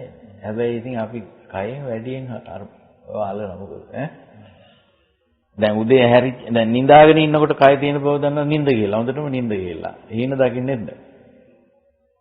එයා කයක් තියෙනවා කියලා දන්නේ. ඇහැරෙනකොටම කය තියෙනවා. කය දාන්න. එතකොට එතන ඉඳන් වෙන්නේ මොකද ආයෙත් කොයිලාකාරී නිින්ද යනකම් කයට අරමුණු වැඩි. කයට එන අරමුණු ගොඩ තියෙනවා. දැන් අරමුණු ගොඩ තියෙන හින්දා ඒ මොහොතට කය සමුදේ වෙනවා අපිට අහු වෙන්නේ නැහැ. ඒ හින්දා මේ කය දිගට මම වෙලා ඉනවා. ඒ නිසා කයම මමයි කියලා හිතලා පාලනය වෙන්නේ. මේ කය මූලික කරගෙන කයම මම තන් ජීවන්තං ශරීරං. මම ආත්මයමයි කය. කයමයි ආත්මය කියලා හිතාගත්තා. මෙන්න මේ මහා සක්කාය දිට්ඨිය කඩන්න මේ බුදුහාමුදුරන් වහන්සේ මේ ධර්ම දේශනා කළා. මොකද මේ රහත් වෙන්න ඉස්සරලා සක්කාය දිට්ඨිය කඩන්න බෑ. සක්කාය දිට්ඨිය කඩුණොත් තමයි කාමරාග පටික කඩන්න පුළුවන්. එහෙම නැත්නම් ඉතින් මේ සක්කාය දිට්ඨි බින්දිල්ලකුත් නැහැ. ඒ නිසා කාමරාග පටික වලට අනෝහේ යට වෙවි සිටිවිලි ලෝකේ මම ඉන්නවා මෙරිලා කොහේ උපදීද දන්නේ නැහැ. ඉතින් මේක හරි භයානක මේ ජරා මරණ දුක නැති කරන්නේ බුදුහාමුදුරුවෝ. කියන්නේ මේ සක්කාය දිට්ඨිය කියන එක ඊතරම් ප්‍රබලයි. ප්‍රබලයි. ඒ නිසා බුදුරජාණන් වහන්සේ වැඩිපුර දම් දෙසලා තියෙන සක්කාය දිට්ඨි ප්‍රහාණය පිණිසත් ඊළඟට අවසානයේ අරහත් ඵල අවබෝධයේ පිණිසත්. අතරමැදි දෙක ගැන සකුදාගාමී අනාගාමී ලොකුවට කියලා නැහැ. මොකද මේ වැඩේ කරගෙන යන්නයි තියෙන්නේ. මේක ආරම්භ කරන එක තමයි අමාරු. නිකන් ඔය මේ විස්තරයක් කටින් ඇහැව්වටමත් හරියන්නේ නැහැ ඕක. මොකද එතනත් අපි දැනගන්න ඕනේ මොකද සමාජයේ තියෙනවා සමහරු මේවා අහලා විතරක් ඇති කියලා. අහලා බණ අසාසෝවන් අහන්න ඕන. ඒ නිසා තමයි ශ්‍රාවක කියලා කියන්නේ. ඒකත් කියලා දෙන්න මේ වෙලාවේ බැන සූපනින් පමණින් ඔය කියන සෝවන් වෙන්නේ නැහැ. මොකද ඒක දැන් අසනකොට මොකද්ද ක්‍රමයක් දීලා තියෙනවා. යෝනිසෝ මනසිකාරය පාවිච්චි කරන්න. යෝනිසෝ මනසිකාරය පාවිච්චි කරනවා කියලා කියන්නේ මොකද? ඇසට රූපයක් පෙනෙනකොට කියන වචනේ පාවිච්චි කරනකොට අපි දැනගන්න ඕන ඇස මේ මොහොතේ සමුදය වෙන බව. දිගින් දිගට තියෙන ඇහැකින් දිගින් දිගට තියෙන එකක් මේ බල ඉන්නේ. මේක හෙටත් ඇවිල්ලා ඉතුරු ටික බැලිය හැකි කියන වගේ මනසකනේ අපි ඉන්නේ. හැබැයි ඒ මනසට හැබෑව දැනෙන ලෝකෙකුත් තියෙනවා. ඒකනේ අර මේ ඔව් ද්වේතානුපස්සනසි දැන් සත්‍යන්ති මඤ්ඤති කියලා කියේ. එතකොට තවත් ඔය සුත්තනිපාතයක සූත්‍රයක බුදුහාමුදුරන් වහන්සේ දේශනා කරලා තියෙනවා පස්සන්නරෝ දක්කිති නාම රූපං කියලා. මේ ඇහැට විතරක් නෙමෙයි මුළු ආයතන 6ටම අත්දැකීම් ලබනකොට මේ පුද්ගලයා ලබන්නේ නාම රූප අත්දැකීම්. බලන්නකෝ. මෙන්න මේ නාම රූප අත්දැකීම අපිට අහුවෙන්න පටන් ගන්න වින්දනේ ඉඳලා. පස්සෙන් නෙමෙයි අපිට අහුවෙන්න ගන්න. මානසිකාරය කියනක යොමු වෙනවා. ඉතින් ඔය විසිරිලා තියෙන නිසා ඒ වුණාට වේදනාවෙන් තමයි අපිට දැනෙන්න ගන්න. ඒක තමයි අපි හඳුනගන්නේ. ඒ ගැන තමයි සිතිවිලි බව. වේදනා සංඥා චේතනා කිව්වේ ඒකයි. ওই පංච උපාදානස්කන්ධයන් හිදී ওই වේදනා සංඥා චේතනා තුන තමයි වේදනා සංඥා සංඛාර ස්කන්ධ බවට මෝරලා ඉන්නේ. මොකද මේක හරි බරපතල තැනක්. මොකද ඔබ අද කියන්නේ කරන්නේ මේ පංචස්කන්ධය තුල ක්‍රියාත්මක වෙන්නේ නාම රූපද? ඔව්නේ. ඒකත් මතු එච්චක හොඳයි ඈ. දැන් අපි මේ තාම බුදුහාඳුරු සංශෝධනය කරපු පිළිතුර මේ ප්‍රශ්නේ විතරයි අපි කියන්නේ. අපි ඊළඟ එකට යනවා. ඊට කලින් මහත්තයා දැන් ඇහුවේ මොකද්ද? පංචස්කන්ධය තුල. ඔව් දැන් පංචස්කන්ධ කියලා කියනකොට අපි මේ අත්දකින රූප තමයි රූප සමූහයක් වශයෙන් අපිට දැන් එන්නේ. විඥාන සමූහයක්. එක විඥානයකින් කියන එකක් නෙවෙයිනේ. දැන් ඒ සමූහයක් වෙන්නේ දැන් අපි කියමු දැන් මේ මම කතා කරනවා මේ කතා කරන එක අහගෙන ඉන්නවා කියමු කෙනෙක්. ඒ අහගෙන ඉන්නකොට දැන් සෝත ඉන්ද්‍රියෙන් ලැබෙන ශබ්ද වැලක් නෙමේ ඇහෙන්නේ නේ. එක හිතෙන්ද අහන්නේ මේ වැලක්ද අහගෙන යන්නේ. වැලක්නේ. එතකොට වැලක් කියලා තේරෙන්නේ නැහැ. එතකම වැලක් කියලා තේරෙන්නේ නැහැ. අන්න ඒකයි. ඈ නැත්තම් මේ වැලක් කිව්වට මොකද්ද ස්රෝතේ කියලා කිව්වත් ඉතින් ප්‍රොසෙස් කිව්වත් ඒත් අනේ මම දන්නේ නැහැ කියලා නේද? මේ වැලක් සිද්ධින් වැලක්. දැන් අපි ආහාර ගන්න ගිහිල්ලා ආහාර බත්පත අතට තියාගෙන ඒක අනානා කනකොට මේ ජීවහා විඥාන වැලක්. ජීවහා සම්පස්ස වැලක්. ජීවහා සම්පස්සජා වේදනා වැලක්. ඒ අනුව ඇති කරගත්ත චේතනා වැලක් තියෙන්නේ. එකිනෙකට සම්බන්ධ වෙලා ගැට ගැහිලා තමයි මේ රසය හදන්නේ. මොකද විඥාන නාම රූපයට උදව් කරනවා නාම රූප විඥාණයට උදව් කරනවා. තියෙන්නේ තරගෙට දැන් ඔය අතරේ ඔන්න අපි කියමු මේ දෙහියටයක් හැපුණා කඳ ගිහිල්ලා. වැරදිම එකක් වුණා කියලා.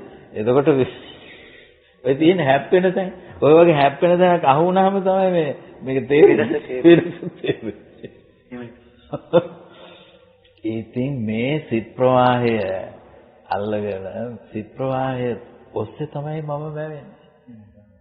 අස්මීති බික්වේ මඤ්ඤත මේතන් දැන් මම කියන එක්කෙනෙක් නෙවෙයිනේ. මැවෙනවා. ඉතින් හොඳම දේ තමයි තේරුම් ගන්න අපි කල්ප ගණන් සසරේ හිටියා. ඒක ඇත්ත. ඒ කල්ප ගණන් සසර ඇදී ආවේ එක ධර්මයක් නෙවෙයි ඔය ආවේ. මොහොතින් මොහොත වුණු සමුදය වෙන ක්‍රියා ප්‍රවාහයක්. ඔන්න ඕක තේරුම් ගැනීමෙන් තමයි අනිත්‍යතාව දකින්න පුළුවන්. අනිත්‍යතාවට යන්නේ එතනනේ. වංශයට මේක අපේ මාතෘකාවෙන් ඔබට සූත්‍රයක් තන්ට සම්බන්ධ වුණොත් සතර සතිපට්ඨාන සූත්‍රයේ ඒ පබ්බ හතරෙදිම සමුදය ධම්මානුපස්සී වාක්‍යන කියලා කියනවනේ. දැන් හැම තිස්සෙම කායानुපස්සනා, වේදනානුපස්සනා, චිත්තානුපස්සනා, ධම්මානුපස්සනා හතරටම කියනවා. ඉති අජ්ජත්තං වා කායේ කායानुපස්සී බහිද්දා. ඒක අපේ අජ්ජත් එකේ. ඒ ටික හතරටම තියෙනවා. මේ මෙතන තියෙනවනේ මොකද්ද? සමුදය. සමුදය ධම්මානුපස්සී වා කායස්මි. සමුදය ධම්මානුපස්සී වා වේදනා. ඒක සමනස මේ සමුදය උනේ මේ ක්‍රියාවලිය නොදකින නිසා. නාම රූප ක්‍රියාවලිය නොදකින නිසා. ඔව්. එතකොට මේ මොහොතේ මේ සමුදය වෙන්නේ. පටිච්චසමුප්පාද ධර්ම නියාමය කියලා කියන්නේ මේ සමුදය නියාමයයි. ඒකෙම නිරෝධ වෙන නියාමය දෙකම. ඊමස්ෙන් අසති ඉදන් නහෝති. ඒ සමුදය වන තාක්කල් මේක පවතිනවා. සමුදයට ඉඳ නොදුන්නොත් ඒක පවතින්නේ නෑ. ඒ පවතිනවා කියන්නේ සමුදය වෙන්නේ කියන්නේ ඒකයි එතන තියෙන්නේ. නිරෝධ ධර්මයක් එතන යංකින්ච සමුදය ධම්මං සම්බන්ත නිරෝධ ධම්මං කියන එකත් මෙතනම තමයි තියෙන්නේ නේද සම්මා? ඔව් මෙතන ආයේ කොහෙවත් ඈතක නෙමෙයි ඒක වෙන්නේ.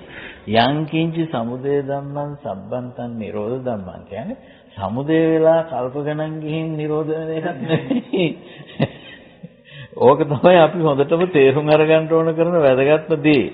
දැන් අර මේ අපි කතා කළානේ සලායතන මේක මේවා එකේ මොකේද මේ මදුපිණ්ඩික සූත්‍රය. ඔය සති කියන තැන එනවනේ. ඕක අපි කතා කරන්නත් ඕන කියලා. දැන් මට ඔබ වහන්සේ කතා කරනකොට ඒක මතක් වුණේ අපේ මේ නාලිකාව ඔස්සේම අපි වැඩසටහනක් කරා වෙනම. ඒකෙදිත් මේ මදුපිණ්ඩික සූත්‍රයේදී සමින්හස චක්කුම් සති රූපේ සති කියන එක ඒ සති කියන එක ගන්න ඕන මෙතන. මේ සති කියනකොට ඇති කල්ලි කියනකොට මේ සමුදය වුණු අවස්ථාවයි. සෝවතාවසෝ චක්කුස්ස මෙසති මේ මහා කච්චායන මහ රහතන් වහන්සේ දේශනායි. ඇවැත්නි ඇස ඇති කල්ලි රූපේ සති චක්කු විඥානයේ සති. පස්ස පඤ්ඤාතින් පඤ්ඤාපසති. ත්‍රිතානමේතං විච. පස්ස පඤ්ඤාතිය එන්නේ මේ සමුදයත් එක්කයි. හරිද? පස්ස පඤ්ඤාතිය සති. පස්ස ප්‍රඥාතිය ඇතිකල්ලි වේදනා පඤ්ඤාතිය. වේදනා පඤ්ඤාතිය ඇතිකල්ලි තණ්හා පඤ්ඤාතිය නේ. ඒ ප්‍රපංච සංඥාවම එක ඔව් ඒ කියන්නේ වේදනා වේදනා එතකොට වේදනා පඤ්ඤාත්ය අසති සංඥා පඤ්ඤාත්ය වේදනා සංඥා පඤ්ඤාත්ය තියෙනකොට තියෙනවනම් විතක්ක පඤ්ඤාත්යත් එක්ක යනවා පపంచ සංඥා ලංකා සමුදාචරය. එතකොට අර ඒ සූත්‍රයේ තියෙනවා අර මේ පස්ස වේදනා සංජානාති ඊළඟට සංජානාති ඊළඟට විතක්කේති පపంచේති කියන ටිකට ඒකට අනුරූපීව දැන් මේකේ කතා වෙනවා ඒ සූත්‍රයේ. මේ කවුද අපේ මහා කච්චායන මහ රහතන් වහන්සේ මේ දේ ඇති කල්ලි. එතකොට මේ සමුදය වෙන්නේ මේ වෙලාවේ. ඕකම අනිත් පැත්තෙන් නිරෝධ පැත්තට කරනවා. ඇස නැත්තම් චක්කුන් අසති කියලා අසති රූපේ අසති චක්කු විඥානේ අසති පස පඤ්ඤාත්තින් පඤ්ඤාපස්සති මෙතන දාන විජ්ජති. එතෙන් සමනහඳවත් ලස්සන වචන විද්‍යාමාන වීමක් වෙන්නේ. අන්න හරි. නේ විද්‍යාමාන වෙන්නේ නැහැ. අන්න එතනනේ ඔය තේරුම් ගන්න ඕනේ මේ Taman තුල වෙන වැඩක් මේ සමුදය වෙන වැඩක් නිරුද්ධ වෙන වැඩක් මේ කතා කරන්නේ කියන එක ඊළඟට ඒක කාලපරාසයක් හා දාන්න ඕනේ නැහැ. මේක මේ මොහොතේ. ඒකනේ පච්චුප්පන්නේ ධර්මයේ දකින්නවා කියන්නේ. සමිනාස මුළු බුදුදහමෙන් බුදුන් වහන්සේ කියන මේ සමුදයත් අත්ංගමයක් දකින්න කියලා ඒ කියන්නේ මේකනේ. අන්න ඒකයි මේ උදේවය දකින්න කියනවා කියන්නේ මොකද්ද මේක දකින්න කියන එකයි. සමුදය අත්ංගම දකින්නවා කියලා කියන්නේ මේක දකින්නවා. උදේහත් ගාමිනී පඤ්ඤා කිව්වේ මේ දකින්න නුවණ. මේක දකිනවා නම් තමයි නිබ්බේධික පඤ්ඤාවක් වෙන්නේ. ඒ කියන්නේ දැන් අපි හිතමු අපිට පාරේ යනකොට මේ රතු පාට කුට්ටියක් මොකක් හරි එකක් හම්බුනේ. මේක නම් මණිකක් කියලා හිතුණා. හරිද? දැන් මේ හිතුණාම දැන් මේක හීන්සරේ මිටමලව ගන්න එකන කරන්නේ. දැන් ඒක ඒ වුණාට දැන් මේක මණික තක්සේරු කරගන්න ඕන. හරිද? ඊට පස්සේ ජෙම් සෙන්ටර් එකකට යනවා. ගිහිල්ලා මෙයා දෙනවා. ඉතින් මේක හොඳට පරීක්ෂා කරව ගන්නවා. ඉතින් ආර්යයත් හොරකම් කරන කෙනෙක් නෙමෙයි කියමුකෝ ජෙන්සන්ට. අවංකවම බැලුවා. බලලා එයා දැනගත්තා මේක මේ වටිනා එකක් නෙමෙයි නිකන් ගල් කෑල්ල මේ ප්ලාස්ටික් කෑල්ලක් වගේ කිසි තේරුමක් නැති එකක්. ඒක යාතටම දෙනවා දීලා කියනවා මේක ආපහු මොකක්ද මාරු කරන්න එහෙම නැත්නම් මාරු කරනවනේ වනේ. යාතටම දීලා කියනවා මේක වැඩක් නෑ මේක මේ ප්ලාස්ටික්. නිකන් ඒක දැක්ක ගමන්ම රැවටෙන විදිහට මේක තියෙනවා ඒකයි. දැන් එතකොට මෙයාට අවබෝධයක් ඇති වුණානේ. එයාට සැකනම් එයාට තව විශ්වාසවන්ත කෙනෙක් ගාවට ගිහිල්ලා ඒක බලනවා. හරි. දෙකක් ආවා. එහෙනම් දැන් අර හොරෙන් රහසින් මිටමලව ගන්න ඕන ගතිය එයිද? ඉබේම ගිලිහෙනවනේ. මේ සසරින් කෙලෙස් ප්‍රහීන වෙන්නේ ප්‍රඥාව පිබිදෙනකොට ගිලිහෙනවා. කෙලෙස් වලට වැඩෙන්න අවස්ථාව නැහැ. ඒ නිසා තමයි ඒවා මොකද්ද භාවනාන යෝග මනෝත්තස්ස බික්කුණෝ විහෙරතෝ අප්පකසිරේමේව සංයෝජනානි පටිප්පස්සම්බන්ති කියලා වචනයක් තියෙනවා මේ වාසිජටෝපම සූත්‍රයේ. අප්පකසිරේන අඩු වෙහෙසකින් මේ කෙලෙස් ප්‍රහීන වෙන්නේ අඩු වෙහෙසකින් කියලා කියනවා. මොකද වටහා ගන්න විතරයි දෙන්නේ. ඕනනම් රැවටි අමාරු වැටෙන්න පුළුවන්. නැත්තම් ප්‍රඥාව පුබුදවා ගැනීමෙන් නිදහස් වෙන්නත් පුළුවන්. ඔන්න ඔය මාර්ගය තමයි මේ බුදුහාමුදුරන් වහන්සේ දේශනා කළේ. ඉතින් එතකොට ඔය පැති දෙකම අපේ මහා කච්චායන මහරහතන් වහන්සේ මේ මදුපිණ්ඩික සූත්‍රයේ දේශනා කළා. මොකද ප්‍රතිපදාව නැතු ප්‍රශ්නේ විතරක් මතු කරලා ප්‍රතිපදාව නොකිය ඉන්නව නෙමෙයි.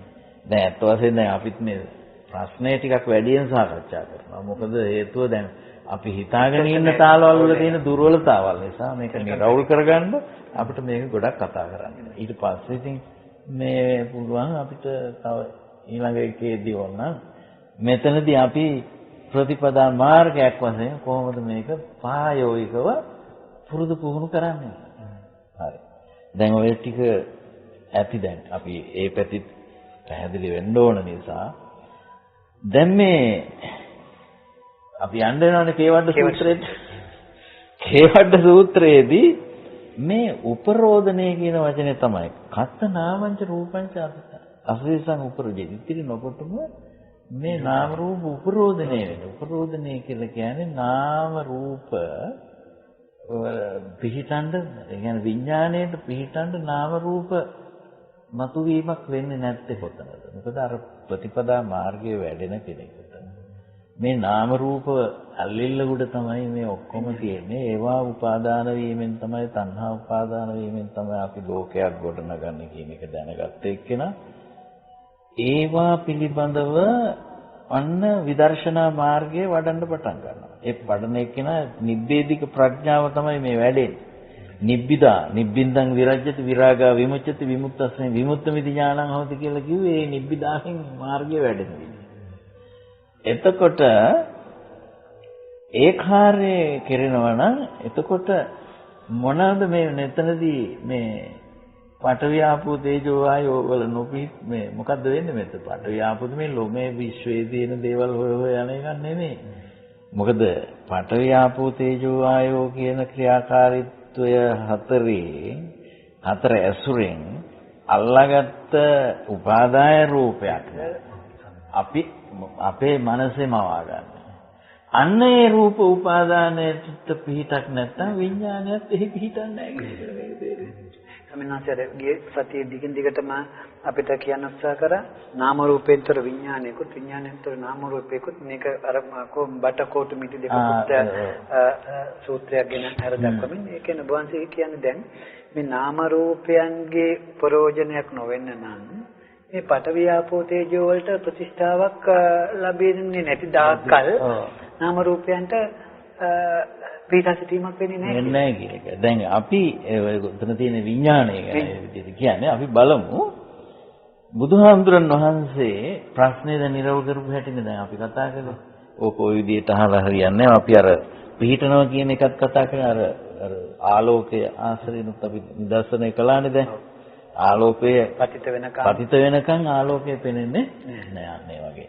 ඒ වගේ මේ අපි බාහිර ලෝකයේ ආයතන හයෙන් අත්දකින්න දේවල් වලට ලෝභයෙන්, ද්වේෂයෙන්, මෝහයෙන් මිනුම් කරන්නේ ඒ පඨවි ආපෝ තේජෝ වායෝ වශයෙන් මේවා අල්ලගෙන පාලන. ඊට පස්සේ එතකොට එහෙම අල්ලගත්තේ නැත්නම් මේ රහතන් වහන්සේගේ මනස ගිහින් වදිනවද මේ ලෝභයෙන් කොහෙවත් නැහැනේ. සතහන් වෙන්නේ නැහැ. ආන් ඒ වගේ. එතකොට දැන් බුදුහාමුදුරන් වහන්සේ මේක තීරණය නිරවුල් කරලා ඔන්න ඊට පස්සේ දේශනා කරනවා. මෙන්න මේකයි උත්තරේ කියලා දැන්. අර ප්‍රශ්න නිරවුල් කරපු එක මෙච්චරලා කරේ එයාට විඥානං අනිදස්සනං අනන්තං සබ්බතෝ පුරං. ඔන්න කතා කරනවා මේ විඥාණය අනිදස්සන වූ විඥානයක් ගැන කතා. මේ අනිදස්සන විඥානය අනන්තයි කියලා කියනවා. සබ්බතෝ පබං මුළුමනින්ම හැම අයුරින්ම ප්‍රභාමත්. දැන් මේ අනිදස්සන විඥානය සම්පූර්ණයෙන්ම ප්‍රභාමත් ආලෝකමත්. එහි එත්ත ආපෝච පඨවි තේජෝ වායෝ නගත. එහි පඨවි ආපෝ තේජෝ වායෝ පිහිටන්නේ නැත. මේ කතා කරන්නේ කුමක් ගැනද කියන එක තමයි වැදගත්. මේ කතා කරන්නේ අර විදර්ශනා මාර්ගයේ පිරිපුන් කරලා නාම රූප අද්දකින් ලෝකයේ මේ අනිච්ච දුක්ඛ අනාත්ම වශයෙන් මේ විඥාන නාම රූප මොකද අර ප්‍රශ්නිකුත් ඇහුවනේ මේ පංච ස්කන්ධ සකස් වෙන්නේ මෙතනම නේද කියලා. දැන් ඔතනම තියෙන රූපයට තමයි රූපස්කන්ධය වෙන්නේ. ඔතනින් ලබන වින්දන තමයි වේදනා ස්කන්ධ වෙන්නේ. ඔය ගොඩනගන සංඥා තමයි සංඥා ස්කන්ධ වෙන්නේ. ඊට පස්සේ ඒ අනුව ගොඩනගන චේතනා තමයි සංස්කාර ස්කන්ධ වෙන්නේ. මේවා අහුවෙන පාරයක් පාසාම වෙන විඥාන ස්වરૂපේ විඥාන ධාරාවට තමයි විඥාන ස්කන්ධය වෙන්නේ. දැන් මේ පංච ස්කන්ධයම හදන්නේ මෙතනනේ. ඒ නිසා සංකිට්ඨේන පංච උපාදානස්කන්ධා දුක්ඛා කියලා දුන්නේ මෙන්න මේ සිවුන් තන දැනගෙනයි මේ මාර්ගය වඩා ගන්න. නිකම්ම බෑ. දැන් අද වෙලා තියෙන දේ තමයි දැන් මේ පංචස්කන්ධ කියන එක උනත් තේරුම් කරලා දීමේ අඩුපාඩුකම් තියෙනවා. සමහර අය මට ඇහිලා තියෙනවා මේ පසින්දුරන්ට එහෙම දාලා තියෙනවා. සමහරවිට දැන් ඔබ වහන්සේ කීවා වගේ මේ සංකිට්ඨේන පංච උපාදානස්කන්ධ දුක්ඛ කියන වචනය කතරම් ගැඹුරු අර්ථයක් ඇතුළත් වෙලා තියෙනවද? එසේ ස්කන්ධයන්ගේ උපාදානස්කන්ධේ දුකයි කියලා දකින්න නම් මේ ඔබ වහන්සේ දැන් මේ අපේ සති ගානක් තිස්සේ සාකච්ඡා කරපු මේක දකින්න බෑ. දකින්න ඕන ස්වාමීන් දැන් බුදුහාමුදුරුවෝ සඳහන් කරන යෝ විකවේ චක්කුං අභිනන්දති සෝ දුක්ඛං අභිනන්දති. ඇස අභිනන්දනය කළොත් ඒ දුක් දැන් අද ලෝකයට තේරෙන්නත් එපා. ඇස ඉතින් තියෙන එක හොඳයිනේ. කන එතකොට සෝතං අභිනන්දති සෝ දුක්ඛං විහෙරති කියලා. ඒවල කෙරෙහි සතුට වෙනවා මෙයා දුක සේවාසේ අපේ මාතෘකාව එහාට මෙහාට වෙනවද දන්නේ නැහැ ස්වාමීන් වහන්සේ. දැන් හටගත්තොත් හටගන්නේම දුකක් කියලා කියන එකක් දැන් මේකට ගැලපෙනවා. ඔය ඒකනේ හටගන්නේ අන්න ඒකනේ. හටගන්නේ දුකක්මයි. නිරෝධ වන්නේ දුකක්මයි කියන එක. දුක්ඛමේවහි උප්පජ්ජමාන කොච්චර ලස්සනද ආර්ය සත්‍ය හතරට මේ දේශනාව ගැලපෙනවා. දැන් ඔය සමහර තැනක තියෙනවානේ පඨවි ආපෝ තේජෝ මොකද්ද මේ චන්නන් ධාතුණං පාදාය ගබ්බසාවක් අන්තියව. මේ ධාතු 4 ධාතු 6 ධාතු ඡන්නන් ධාතුණං ඒ කියන්නේ පඨවි ආපෝ තේජෝ වායෝයි ආකාශ විඥාන කියන දෙකත් එක්ක එකතු වෙලානේ. ඡන්නන් ධාතුණං උපාදාය ගබ්බසාවක් අන්ත. මේ මව්ගබක පිවිසන ගැනීමක් වෙන්නේ එතනනේ. එතකොට විඥාන ඇවිල්ලා නේද? ඔක්කාන්ති ආගති නාම රූපං කියලා. ඔය මේ කතා කරපු නාම රූපෙන් දෙන්න ඇවිල්ලා. ඔක්කාන්ති ආගති නාම රූප. ඊට පස්සේ නාම රූප පත්‍ය සලආයතන ආයතන හය සලආයතන පත්‍ය පස්ස පස්ස පත්‍ය වේදනා. එතනදී මොකද කරන්නේ? වේදිය මානසක උපනාහම් වික්‍රේ දුක් මොකද්ද මේ දුක් ඉදන් දුක්ඛන්ති පඤ්ඤපිස්සා. එතකොට මේ වින්දනයට අහු වුණා කියන්නේම දුක සමුදය වුණා කියන එක. හරිද? එතනම තමයි දුකේ සමුදය දුක්ඛ සමුදයන්ට පඤ්ඤාපේක්ෂා. ඒ සමුදය දැකපු ෂණයෙන් මේක නිරෝධත් වෙනවා. වෙනවනේ. සමුදය එක නිරෝධ වෙනවා. ඊට පස්සේ දුක්ඛ නිරෝධන පංචකය දුක්ඛ නිරෝධ ගාමිනී පටිපදා. එහෙමත් කියනවා. එතකොට පැහැදිලිවම තියෙනවා මෙතන මේ පංච උපාදානස්කන්ධ කතාව මේ නාම රූපත් එක්ක තමයි යන්නේ. නාම රූප කියන්නේ ඒක සියුම් පසුබිමේ ක්‍රියාකාරීත්වය. අපිට නිකන් ලොකුවට දැනෙන ඝන අවස්ථාව තමයි මේ පංච ස්කන්ධ කියලා කියන්නේ. ඊළඟට පංච උපාදානස්කන්ධ කියන්නේ. එතකොට මේ පංච උපාදානස්කන්ධ දැන් සංකිට්ඨේන පංච උපාදානස්කන්ධා දුක්ඛ කියලා කිව්වේ මේ කාරණය මේ ඔය කොයි විස්තර කළත් මෙන්න මේකයි කියවෙන්නේ කියන ටිකනේ පෙන්වුම් කරේ. ඒ බර කිරීම නේතන තියෙන්නේ. ඉතින් දැන් මෙතන තියෙනවා අනිදස්සන විඥාන. දැන් අනිදස්සන විඥානය කියන්නේ ඉස්සලා අපි දැන් පතිට්ඨිත විඥානය. එනකොට සනිදස්සන විඥානය ගැන කතා කරනවා. ඒ සනිදස්සන විඥානය කියලා කියන්නේ නාම රූපේ පිහිට විඥානය. අපේ පෘථග්ජනයක් තුළ තිබෙන අනිදස්සන විඥානය කියලා කියන්නේ නාම රූපේ නොපිහිටි විඥානය.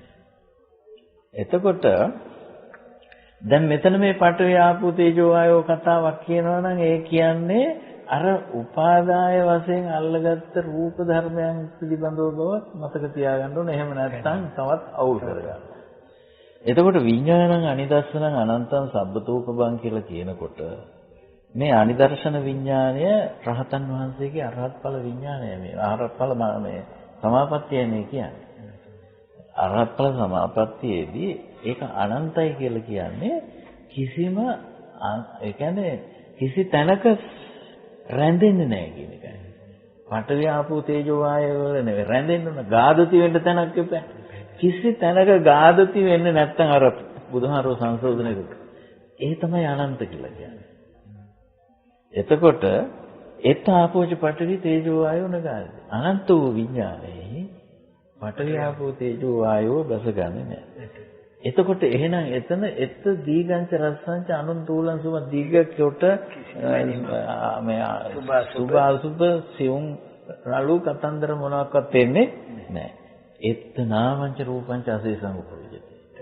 එතනදී නාම රූපයත් ඉතිරි නොකොටම උපරෝධනේ. ඒ කියන්නේ විහිටක් නොලබන නිසා එන්න විදිහක් නැහැ. ඔය උපරෝධනේ කියන්නේ තිබිලා නැති වෙනවා කියන එකට වඩා ඒකට සමුදය වෙන්න ඉඩ නැහැ. ඒ වචනේ උපරෝධනේ කියන්නේ ඒකයි. මොකද පිහිටන්න තැනක් නැහැ. විඥානස්ස නිරෝධේන. ඉතින් එහෙනම් මොකද වෙන්නේ ඊළඟට විඥාණයට සසර අල්ලන්න නාම රූප නැහැනේ. ඒ නිසා විඥාණයට නිරුද්ධ වෙන්න වෙනවා. ඒ කියන්නේ රහතන් වහන්සේ රහත් ඵල සමාපත්තියට සමවැදුණු අවස්ථාවේදී විඥාණය අපපතිත්‍ිත විඥානයක්. ඒ විඥාණය කියන වචනේ පාවිච්චි කිරීමේ තියෙන සිවුම් මේ මොකද මෙතන අත්දැකීමකුත් තියෙනවා. ඒක ටිකක් කතා කරන්න හරි අමාරු කාරණාවක්. නමුත් අපි ඒක ගැන ටිකක් කතා කරන්න ඕන. දැන් අපි හිතමු දැන් රහතන් වහන්සේ කෙනෙක් මේ ජීවිතින්ද්‍රිය අතහැරලම දානවා කියලා. එතකොට ඒ ජීවිතින්ද්‍රිය ඉවර වෙනවයි කියන්නේ උන්වහන්සේ සලායතනික ජීවිත ප්‍රත්‍යක් ඇසුරු කරගෙන හිටියා. ඒ ජීවිත ප්‍රත්‍ය අතහැරලා. ඊළඟට උන්වහන්සේගේ විඥාන ශක්තිය නිරුද්ධ වෙනව ඇරෙන්න ඊළඟ භවයකට නාම රූප මවන්නේ නැහැ. දැන් අපි මීට කලින් කතා කළා චේතනා සූත්‍රය අනුව යංච චේතේති යංච පකප්පේති යංච අනුසේති ආරම්මන මේතං හොති විඥානසති කියයි. චේතනා ප්‍රකල්පන අනුසේ තියෙනවනම් මනස් විඥාණයට අරමුණු තියෙනවා. ආරම්මණය සති පතිට්ඨා හොති විඥානස්. විඥානපච්චය එතකොට පතිට්ඨිතේ විඥානේ නාම රූප. එතකොට නාම රූප ওই විදිහට යනවනේ මේක. දැන් මේ වැඩේ වෙන්නේ නැහැ. දැන් ඔය පිනිස තමයි එතකොට ඒ කියන්නේ කෙලෙස් නැත්තම් ඔය වැඩේ වෙන්නේ නැහැ.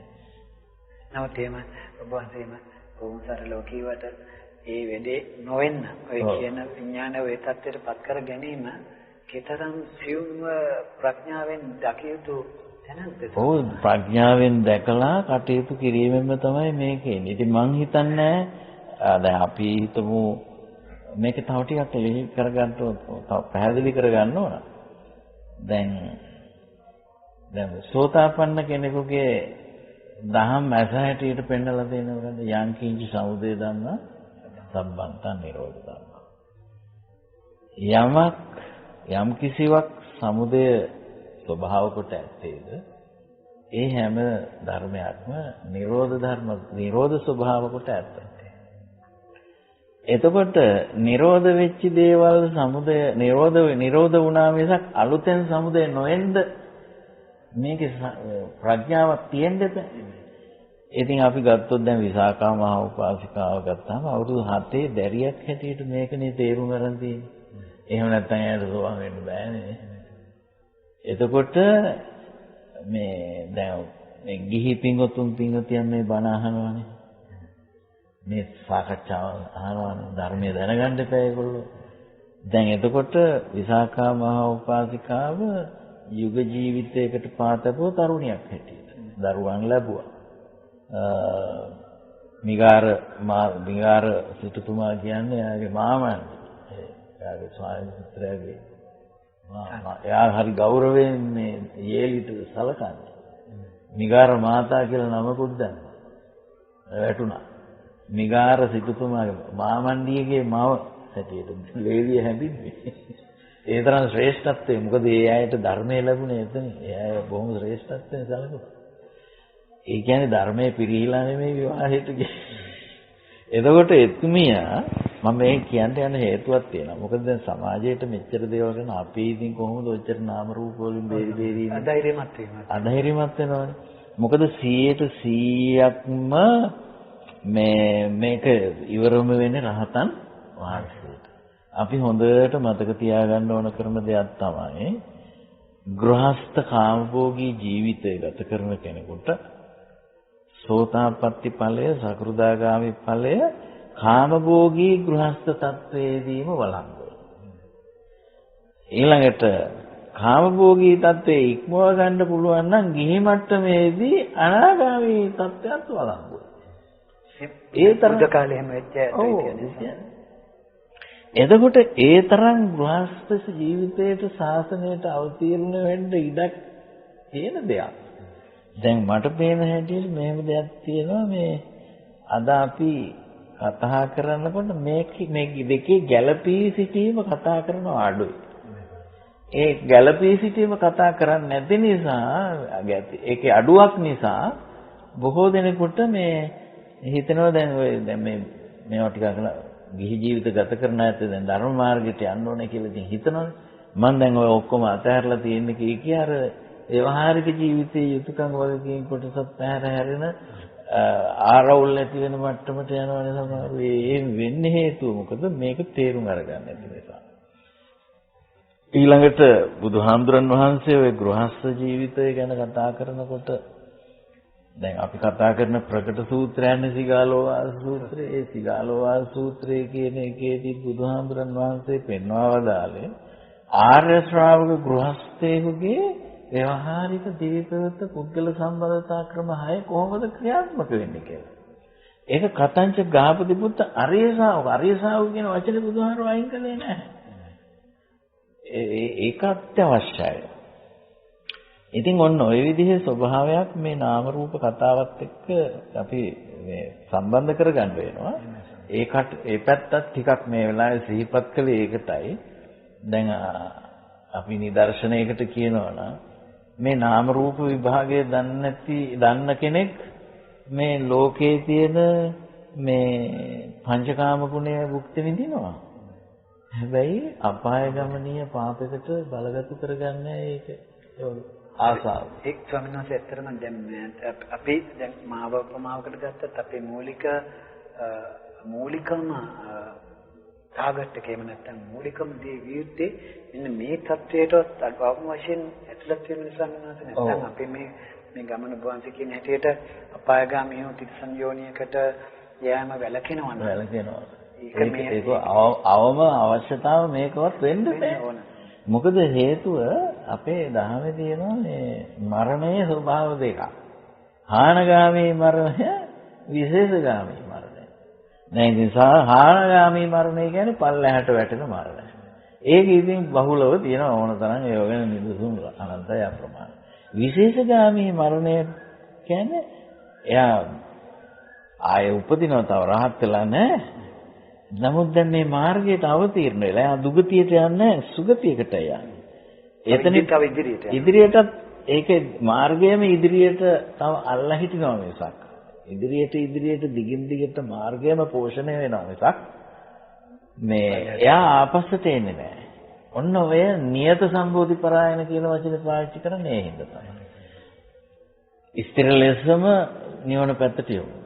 ඊළඟට පරිමුත්තෝ නිර්යා කියන වචනේ පාවිච්චි කරන්නේ තියෙනවා. නිරේ බයෙන් හාත්පසෙම මෙදුනයි. ඊළඟට මේ ඔය කියන ටික සකස් වීම ගැන මම තව දෙයක් කියනවා. දැන් මේ නාම රූප කතාවේ වටිනකම අපිට තේරුණානේ. මේ බුදුරජාණන් වහන්සේ ඔය දැන් ඔය කතා කළේ අපි නේ සෝතාපන්න පුද්ගලයාට අවම කරලානේ. අපි ඊට ටිකක් අවුරුදු 15ට යන්කෝ. නේද? ඊට ටිකක් පහළට ගියාම පේනවා සෝතාපට්ටි ඵලය අරමුණු කරගත්ත මාර්ගයට ප්‍රතිපදාවට බැස්ස කෙනා. මේව බැස්ස පුද්ගල දෙන්නෙක් ඉන්නවනේ. ඒ බැසීම පුද්ගලයන් දෙන්නෙක් යටතේ සිද්ධ වෙනවා. සද්ධානුසාරී කියන්නේ කෙනෙක්. ධම්මානුසාරී අනිත් එක්කලා. මට ඕන කරන්නේ දැන් මෙතන මේ නාම රූප කතාවත් එක්ක මේ අය ඔය කියන මාර්ගයට දැන් අපි පිවිසුණා පිවිසිලා ඉන්නවා. තාම ඒ පිවිසුණාට ආපහු වැටෙන්න ඉඩ තියෙනවා. ඒක වෙනම සූත්‍රවල එහෙම තමයි. දැන් සෝතාපන්න ඵලයට එනකන් එනකන් නියත කියන වචනේ පාවිච්චි වෙන්නේ නැහැ. නියත කියන වචනේ පාවිච්චි වෙන්නේ නැහැ. ඒ නිසා අපි එතන ඒ වෙනසට මොකක් හරි වෙනසක් නැහැ. හැබැයි ඒ අය ඔය තියෙන ඔක්කාන්ති සංයුත්තේ වීතිවත්ව පුතුජන භූමිය. බුදුන් භූමිය දැන් ඉක්මවලා මේ දෙනවා. සත්පුරුෂ භූමියෙන් ඔක්කාන්ත. සත්පුරුෂ භූමියට බෑ. සත්පුරුෂ භූමිය කියන්නේ මේ සද්ධර්ම මාර්ගයට ඇවිල්ලා. හැබැයි ආයෙ නිලෙන් ඉඳ තියෙනවා මේ ප්‍රමාදයන් සිදු වුණා. දැන් ඒ වෙනස එයාට සිද්ධ වුණේ පුද්ගලයාට ඒ වෙනස සදා කරන්න පුළුවන් වෙන්නේ පැති දෙකක් ඔස්සේ. ශ්‍රද්ධාවට වැඩි තැනක් දුන්නු එක්කෙනා ගැන කතා කරනකොට තමයි සද්ධානුසාරය. ඊළඟට ප්‍රඥාවට වැඩි තැනක් දුන්නු එක්කෙනා තමයි ධම්මානුසාරය. හැබැයි පොදුවේ මේ දෙන්නා තුලම මෙන්න මේ ටික දැනගෙන තියෙනවා. අපි මම මෙච්චරලා කතා කරේ ඇහැ කන නෑය දිවකය මනනේ. රූප ශබ්ද ගන්ධ රස පොට්ටබ්බ ධම්ම. මේ අපේ මොකද සලආයතනනේ ලෝකේ ඈ එතනනේ කතා කරන්නේ. එතකොට චක්කු විඥාන සෝත විඥාන ආදී විඥාන 6 මනෝ විඥාන දක්වා. දැන් ওই ටිකත් එක්ක එකම වෙනත් පස්සේ මොනවද ඊළඟට එන්නේ පස්සේ නේද? චක්කු සම්පස්ස සෝත සම්පස්ස ගාහන සම්පස්ස ආදී පස්ස 6ක්. ඊට පස්සේ දැන් මොකද මේ පස්සේ ළඟට වේදනාවනේ. චක්කු සම්පස්යෙන් උපදින වේදනා, සෝත සම්පස්යෙන් උපදින වේදනා, ගාන සම්පස්යෙන්, ජීවා සම්පස්යෙන්, කාය සම්පස්යෙන්, මනෝ සම්පස්යෙන් උපදින වේදනා. එතකොට ඒ වේදනාව එතකොට හඳුනා ගන්නවානේ රූප සංඥා, ශබ්ද සංඥා, ගන්ධ සංඥා, රස සංඥා, පොට්ටබ්බ සංඥා, ධම්ම සංඥා. ඊළඟට මොකද කියන්නේ? ඒව ගැන මේ චේතනාවවනේ රූප සංචේතන, ශබ්ද සංචේතන, ගන්ධ සංචේතන. මේ ඔක්කොම ස්කන්ධ කතාවත් එක්ක ඇතුලේ යනවා නේද මේ? නාම රූප කතාවයි ස්කන්ධ කතාවයි. පොට්ටබ්බ සංචේතන, ධම්ම සංචේතන. හය ආකාරයක්. ඊළඟට මොකද වෙන්නේ ඉතින්? ඕවටනේ තණ්හාවක් ඇති වුණොත් ඇති වෙන්නේ නේද? රූප තණ්හා, ශබ්ද තණ්හා, ගන්ධ තණ්හා, රස තණ්හා, පොට්ටබ්බ තණ්හා, ධම්ම තණ්හා. ඊට පස්සේ මෙතන මොනවද තියෙන්නේ? පඨවි ආපෝ තේජෝ වායෝ ආකාශ විඥාන. මෙතන ගොඩනගෙනද රූප වේදනා සංඥා සංකාර විඥාන. දැන් මේ කතා කළේ මොකද්ද? පුද්ගලයා පිළිබඳව බුදුහාඳුරෝ විශ්ලේෂණය කොට බෙදා දක්වන ලද කරුණු ටික නේද? මෙතන ස්කන්ධයි ආයතනයි ධාතුයි තුනම කියුණා නේද? ඔන්න දැනගන්න ඕන එක. මේ තමයි විදර්ශනා විෂය. සමහරවිට දැන් ස්කන්ධ වශයෙන් ධාතු වශයෙන් ආයතන හැටියට තුන් ආකාරයට උන්වහන්සේ දේශනා කර වදාළත් යමෙකුට අවබෝධ කරගන්න මේක කොටසින් එකක් හරියට අවබෝධ කරගත්තොත් ඔව් දැන් ඕකේ තියෙන්නේ දැන් අපි ස්කන්ධ ක්‍රමයෙන් කෙනෙක් තේරුම් ගන්නවා. ආයතන ක්‍රමයෙන් තව කෙනෙක්. ධාතු ක්‍රමයෙන් තව කෙනෙක්. ඔය තුනම ටික ටික කවුරුත් දැනගෙන තමන්ට වැඩියෙන් අල්ලලා යන එකෙන් තමයි මේක ඉස්සරහට යන්නේ. එහෙම ගතියක් මේ ධම්මගේ තියෙනවා. ඒ නිසා තමයි ඔය විවිධ පුද්ගලයන්ගේ ඒ ඵල අවස්ථාවන් සකස් වෙන විවිධාකාරයෙන් වෙන්නේ. ඉතින් අපිට මේ මූලික විෂය දැන් අපිට මේ වගේ සාකච්ඡාවකදී හෝ බණ කීමකදී හෝ පුළුවන් මේකයි වැඩපිළිවෙල මෙන්න මෙතනයි මේක පැහැදිලි කිරීම කියලා දෙන්න. ඉතින් ඒක Taman තමයි දැනගන්න ඕන. දැන් අබ්බාංශ කියන වගේ අබ්බාංශගේ මේ පෙර දේශනා කරන සලායතන හැටියට බැලීම යම් කිසි කෙනෙකුට පහසුවෙන් ග්‍රහණය කරගන්න. මේ ආය සලායතනයන්ගේ සමුදේ කියන්නේ. දැන් ඔය බුදුහාමුදුරු දේශනා කරපු දැන් දිස්වා ආයතනුප්පාදං සම්මාචිත්තං විමුච්ඡති කියලා කියපු තැන තියෙනවානේ. ඒ කියන්නේ තණ්හක්ඛයාදි මුත්තස්ස අසම්මෝහංච තේජස. තණ්හක්ඛය කෙරෙහි යොමු වෙච්ච කෙනෙක්. තෘෂ්ණාව ක්ෂය කරගන්න කැමති වෙච්ච කෙනෙක්.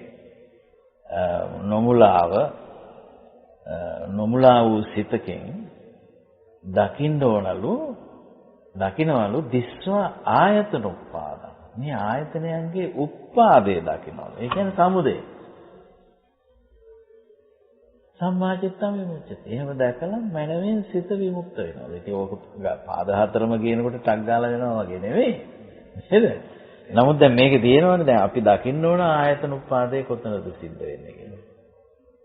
දැන් අපි මේ වෙනකොට කතා කළා මේ ආයතන කියන එක සකස් වෙන්නේ නාම රූප සම්බන්ධතාවයෙන්මයි කියලා. නාම රූපච්ඡය සලආයතනනේ.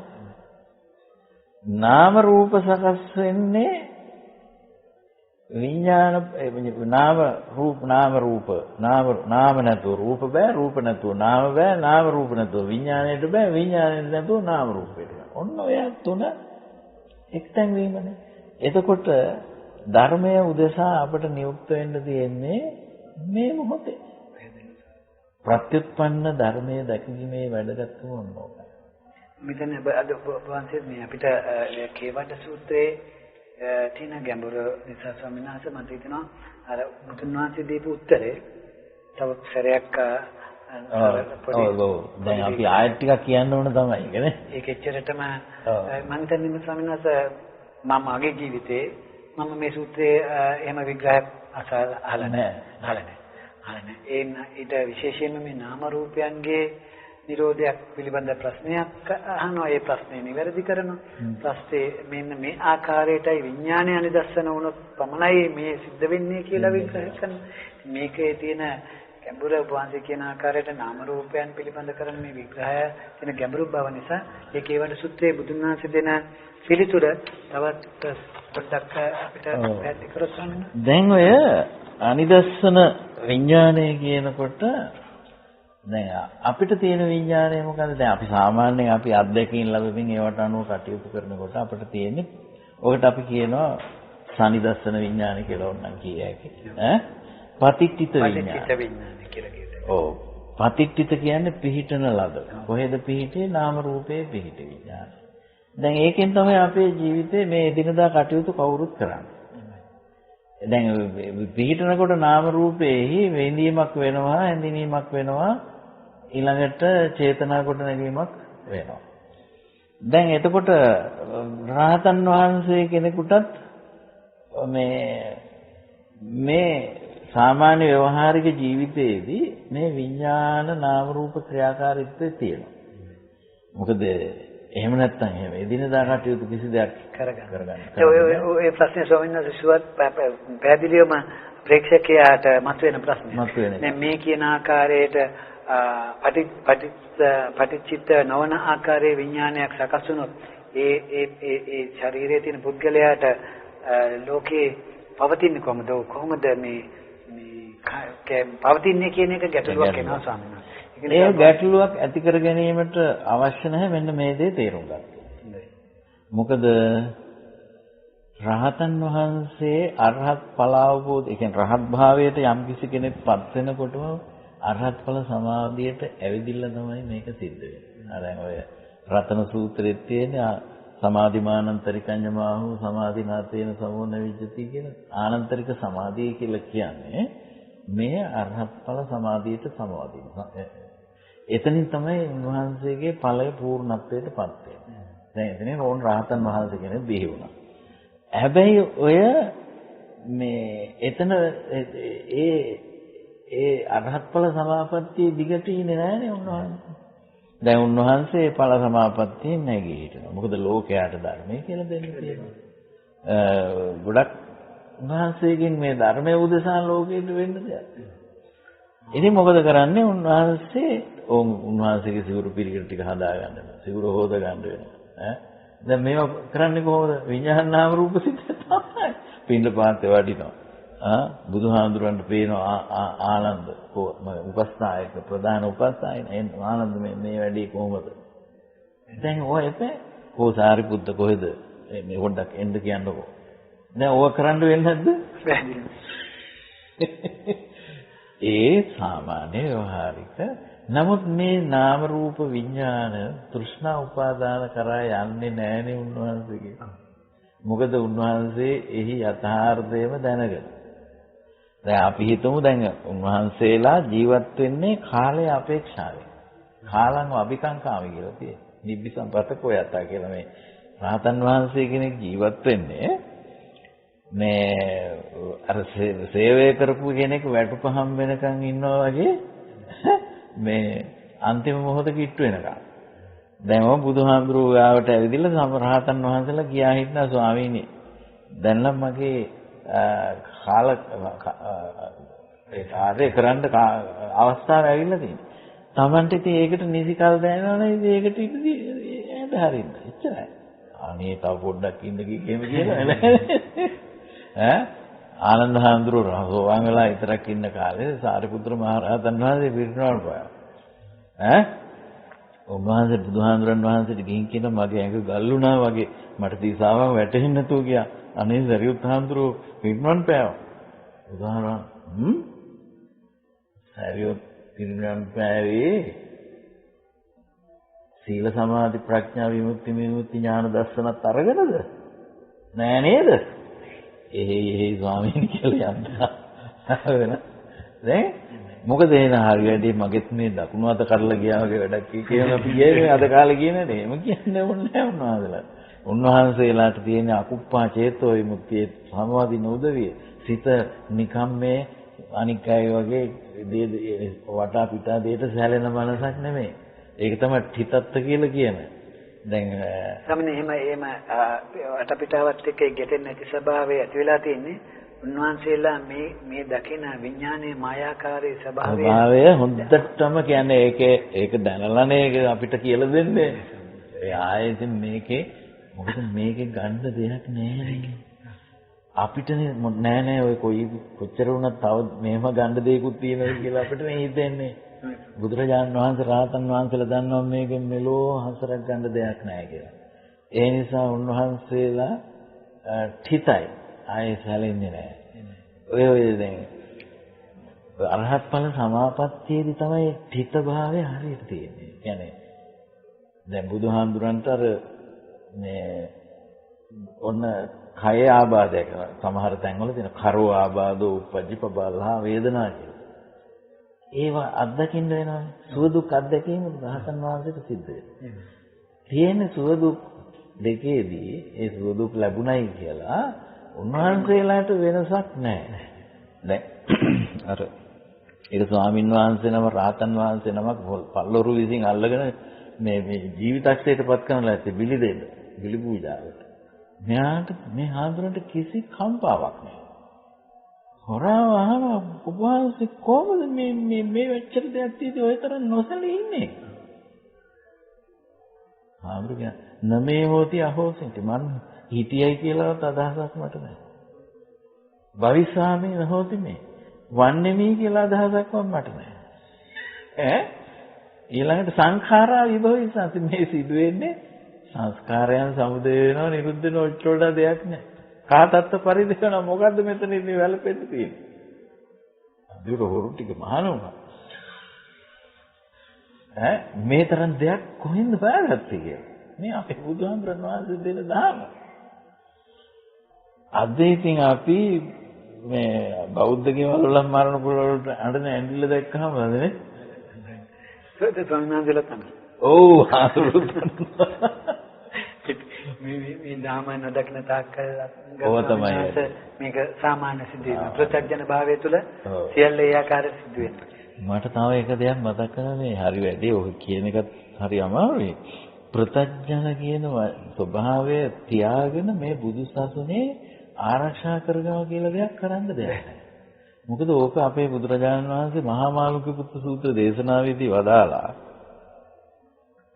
මේ භික්ෂුන් වහන්සේලාගෙන් ඇහැව්වා පංච ඕරම්භාගීය සංයෝජන දරනවද කියලා. ඊට පස්සේ ආම්ද්‍රෝරු මේ අතරින් මාළුක්‍ය පුත්ත ආම්ද්‍රෝ කිව්වා මම දරනවා. කොහොමද? සක්කාය දිට්ඨි විචිකිච්ඡා සීලබ්බත පරාමාස කාමරාග පටිය. බුදුහාමුදුරුවෝ සතුටුුනේ නැහැ. ඕක කියන්නේ අර ඔය ටික ඔම දැනගෙන හරියන්නේ නැහැ. ඔය වගේ උත්තරයක් නෙමෙයි මම බලාපොරොත්තු වෙන්නේ. මේක කොහොමද මේක ඒ නිසා දැනගන්න මේ මාර්ගයට අවතීර්ණොයි නේ යම් මග්ගං යම් පටිපදං යම් මාර්ගය ප්‍රතිපදාව තිනද මේ මාර්ගයට ප්‍රතිපදාවට අනාගම නොපෙමින පංච ඕරම්භාගයන් සංයෝජනානි මොකද්ද ඤස්සතිව දක්කතිව පජහිසතිති වනේතන්ට ආනන්දති කියලා. ඒ කියන්නේ පංච ඕරම්භාගයේ සංයෝජන අර සක්කාය දිට්ඨි විචිකිච්ඡා සීලබ්බත පරාමාස කාමරාග පටිඝ කියන මේ ඕරම්භාගයේ සංයෝජන දන්නව දකින්නව ඒවා ප්‍රහීන කරනවා කියලා එකක් වෙන්නේ නෑ මේ වැඩේට. දන්නවා කියලා කියන්න බෑ කිව්වා. නම් ටික දැනගත්ත වෙන්නේ නෑ. ඊට පස්සේ ආනන්දහාරෝ විශේෂයෙන් ආරාධනා කළා ස්වාමීන් නැවතවරක් මේ කාරණාව පැහැදිලිව දේශනා කිරීමට මේ වෙලාවයි කියලා. එතකොට අපි ඉතින් දැන් මේක පටපාඩම් කරගත්ත ටිකක් විතර තියාගෙන විතර කරන්නත් බෑ කියන එක පැහැදිලි නේ. මේ ධර්මය ආරක්ෂා කිරීම කියන එක ප්‍රතිපදා මාර්ගයක් එක්කයි සිද්ධ වෙන්නේ. ඉතින් දැන් අහපු ප්‍රශ්නේ තියෙන්නේ දැන් මේ අනිදස්සන වීමේ තියෙන ගැඹුරනේ කියලා දෙන්නේ. දැන් ඔය බ්‍රහ්ම නීමන්තන සූත්‍රය කියලා සූත්‍රයක් තියෙනවානේ. ඕකෙත් ওই ප්‍රශ්නේ ඉදිරිපත් වෙනවා. අනිදස්සන විඥානය ගැන එහි කතා වෙනවා. එතකොට විඥානං අනිදස්සනං අනත්තං සබ්බතෝ පබං කියන තැන මේ ওই කතා කරන්නේ අරහත් ඵල සමාපත්තිය ගැන. එතකොට රහතන් වහන්සේ කෙනෙක් ව්‍යවහාරික ජීවිතයේදී අර විදිහට ව්‍යවහාරයට අනුකූලව ඉන්නවා. උන්වහන්සේලා වරින් වර තමන් වහන්සේලාගේ අර මේ ගොදුරු බිමට අවතීර්ණ වෙනවා සමාපත්තිය වශයෙන්. උන්වහන්සේලා විවේකයේ ගත කරනවා ඒකේ. ඉතින් උන්වහන්සේලාට හරි වැඩේ පාළුයි කිසි දෙයක් කියන්න දෙයක්වත් නැහැ කරන්න දෙයක්වත් නැහැ කියන එහෙම ප්‍රශ්න නැහැ. අනිත් අයට තමයි ඔය නාම රූප වලට යට වෙලා ඉන්න අයට තමයි හරි පාළුයි අනේ කී ඉන්නේ. නාම රූප හොයනවා. සතුට වෙන්න. ඉතින් දැන් මේක හරි ගැඹුරු දැනක් මෙතන. මේක මම හිතන්නේ කතා කරලා ඉවරයක් කරන්නත් බෑ.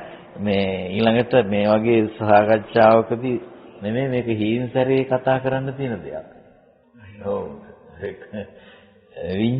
විඥානං අනිදස්සනං ඔය අනන්තං සබ්බතෝපපං කියනකොට ඒ අවස්ථාවේ තං පටවිය තියෙන අනුභූතං.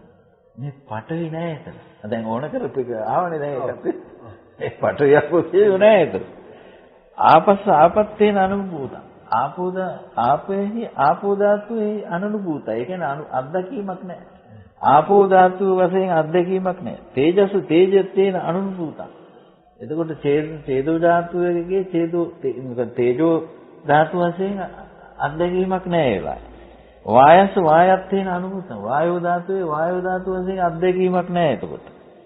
හරිද? භූතත්තේන අනුභූතං කියලා කියන්නේ භූත කියලා කියන්නේ ඔය මේ මේ සාමාන්‍යයෙන් මේ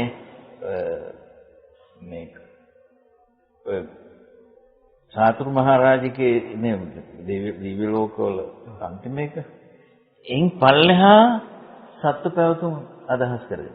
ඒකටවත් දැන් හැම එකටම තියෙන පඨවි ආපෝ තේජෝ වල කියන සම්බන්ධතාවක්. එතකොට ඒ විදිහේ අත්දැකීමක් අනුභව කිරීමකුත් නෙවෙයි. දෙවියන් අතර දේවත්වයෙන් අත්දැකීමකුත් නැහැ. දේවානම් දේවත්වයෙන් අනුභූත. එහෙම එකකුත් නැහැ මෙතන. දැන් අපිට හිතමු නේ ඔය දිව්‍යමය තත්ත්වයක් ඔය හිතාගෙන ඉන්නේ කියලා. ඊට පස්සේ දෙවියෝ විතරක් නෙවෙයි ඊට පස්සේ ප්‍රජාපතිත්වයෙන් අනුභූතන් කියලා කියන්නේ මේ ප්‍රථම ධානය තලයට අදාළ අත්දැකීමක්. ඒක නෑ ඒතර. ඊළඟට බ්‍රහ්මත්වයෙන් අනුභූතන්. මොකද ආබස්සර ඔය ආබස්සර සුබ කියන වේපල්ල කියන වේහප්පල කියන්නේ ද්විතීය තෘතීය චතුර්ථ ධාන තලද. ඒ තල වලට ඈතු අත්දැකීමකුත් නෑ මෙතන. ඊළඟට මේ මොකද්ද මේ අභිභූතේන අනුභූතං. අභිභූ කියලා කියන්නේ මේ ඔතන මේ දැන් ඔය තියෙනවනේ මේ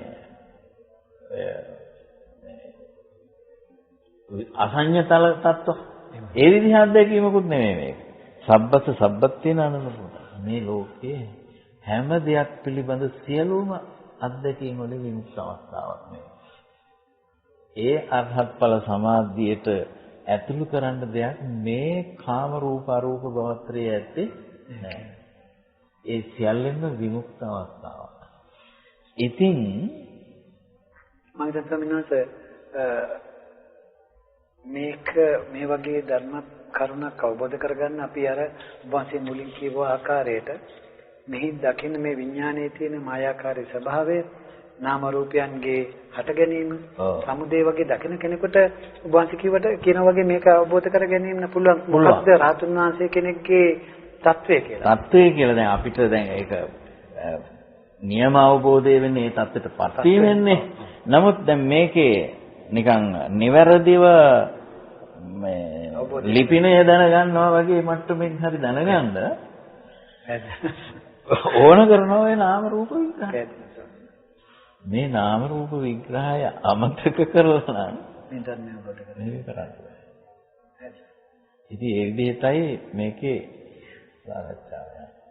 මට හිතෙනවා ස්වාමීන් වහන්සේ දැන් අපේ සාකච්ඡා වට කීපේ පුරාම ඔබ වහන්සේ අපිට ඊටමත් සමාජයේ විග්‍රහ නොවන අතිශය වැදගත් මේ ඔබ වහන්සේ මේ මොහොතේ කියා හිටියේ නාම රූප අවබෝධයෙන් තොරව අපිට මේ කිසිවක් උදාහරණයකට අනිත්‍ය දුක්ඛ අනාත්මයවත් පටිච්ච සමුප්පාදයවත් එහෙම නැත්නම් ස්වාමීන් වහන්සේ මේ කියන ආර්ය සත්‍ය හතරවත් සම්මා දිට්ඨියටපත් වීමවත් සිදු වෙන්නේ නැහැ. එහෙනම් මේ සියල්ලටම මූලික කේන්ද්‍රස්ථානය වෙලා තියෙන්නේ මේ නාම රූප පිළිබඳ විග්‍රහය. ඒක නිසා ගරු ස්වාමීන් වහන්සේ මට ඔබ වහන්සේගෙන් ඉල්ලා හිටින්න වෙනවා අපේ ඉදිරි සාකච්ඡාවලදී අද ඔබ වහන්සේ කේවඩ සූත්‍රය අරගෙන දේශනාවක් කරා. දැන් ඔබ වහන්සේ අවසානට දේශනා මේ විග්‍රහ කරපු තව සූත්‍රයකිනුත් මේ පිළිබඳ විග්‍රහ කරා.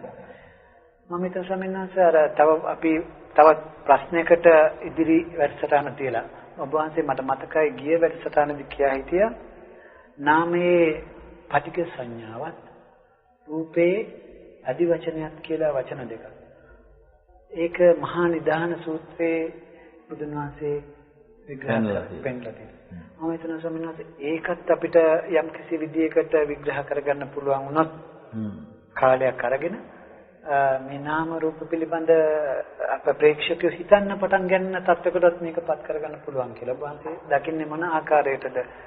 ඇත්ත වශයෙන්ම මේ අපි බණ කියනවා කියනකොට මේ කාරණයට පහසෙන් ඉක්මනින් ගෙන්න ගන්න බලාගෙන තමයි බණ කියන්නේ.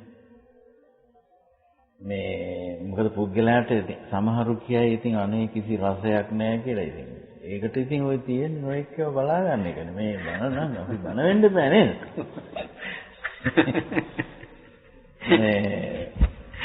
මෙතන විනෝද සමයක් බලාපොරොත්තු වුණොත් එහෙම ඉතින් හරි ප්‍රශ්නයක් නේ. ඕක තමයි තියෙන වැඩේ. මොකද හේතුව මේකයි. ජරා මරණ දුක අරමුණු කරගෙන තමයි මේ බුද්ධ ශාසනය ඉදිරියට එන්නේ. එහෙමයි. බුදුහාමුදුරන් වහන්සේ තයෝ ධම්ම සූත්‍රයේදී දේශනා කළා ජරා මරණ ජාති ජරා මරණ කියන දුක් තුන නොමැතිනම් මේ ලෝකයට සම්‍යක් සම්බුදුවරයෙකු පහළ වෙන්නේ නැත කියලා. ඒ වගේම ජාති ජරා මරණ දුක් තුන නැත්තම් මේ ලෝකයට ශ්‍රී සද්ධර්මය කියලා එකක් බිහි වෙන්නේ නැත කියලා. ඒකෙන් තේරෙන්නේ ඔය තයෝ ධම්ම සූත්‍රයේ තියෙන. ඒකෙන් තේරෙන්නේ මොකද? බුදු කෙනෙක් ලෝ පහළ වෙන්නේ මේ ප්‍රධාන වශයෙන් මේ සත්වයා දිගින් දිගට ජරා මරණ දුකට මුහුණ පාමින් ජාතිය ගොඩනගමින් ඉන්න එක නිසා. දැන් හැම කෙනෙක්ම මැරෙන්න බයයි. ජීවිතේට ආසා. ඒකට කියනවා ජීවිතකාම අමරිතකාම කියලා. ඊළඟට සුඛකාම දුක්ඛපටික්කල දුකට කැමති නෑ. සැපටමයි ආසා. ඒ වුණාට සැප විඳින්නම් කියලා මේ නාම රූප ලෝකේට හැමදාම රැවටි කළේ. මොකද පුංචි සැපතක් සලකගෙන දීර්ඝ කාලීන ජරා මරණ දුක් වලට මුහුණ පවා හිටියා. දැන් එහෙනම් බුදුහාමුදුරන් වහන්සේ ලෝට පහළ වුණේ මහා කරුණාවෙන් මහා ප්‍රඥාවෙන් යමක් දේශනා කරන්න නම් ඒ දේශනා කරන්න උවමනා කරන ධර්මයේ මේක වෙන්න බෑ. උන්වහන්සේ ඒ දේ වදාළනේ යම්කිසි කෙනෙක් ශාස්ත්‍රුන් වහන්සේ කෙනෙකු සෙවී යුත්තේ ජරා මරණ දුක් ජරා මරණෙහි යථාභූතය දැනගන්න පිණිස. එහි සමුදයෙහි ජරා මරණ සමුදය යථාභූත වශයෙන් දැනගන්න. එහි නිරෝධය යථාභූත වශයෙන් දැනගන්න. නිරෝධගාමිනී පටිපදාව යථාභූත වශයෙන් දැනගන්න. ඒකටයි ඒ අරමුණුයි මේ ශාස්ත්‍රුන් වහන්සේ කෙනෙක් කෙවී යුත්තේ. අපි දැන් ඉතින් නිකන් ඉන්නකොට ඔය හම්බෙච්ච එකට දැන් මේ වෙලා තියෙන්නේ ඒක අපිට උවමනාවක් නෑ අපිට හිතුන්නේ නැත්තම් ජරා මරණ දුක අභියෝගශීලී ප්‍රශ්නයක් කියලා. නැවත මොකද ඒකේ ඉන්න ධර්මයේ ටිකක් තේරෙන්න ඕන. එතකොට තමයි තේරෙන්නේ මේ ජරා මරණ දුකත් එක්ක නේද මේ අපි ඉන්නේ. ජාති දුක. ජාති ආසති ජරා මරණං හෝති. නැති ජාතස්ස මරණං කියලා කිව්වා.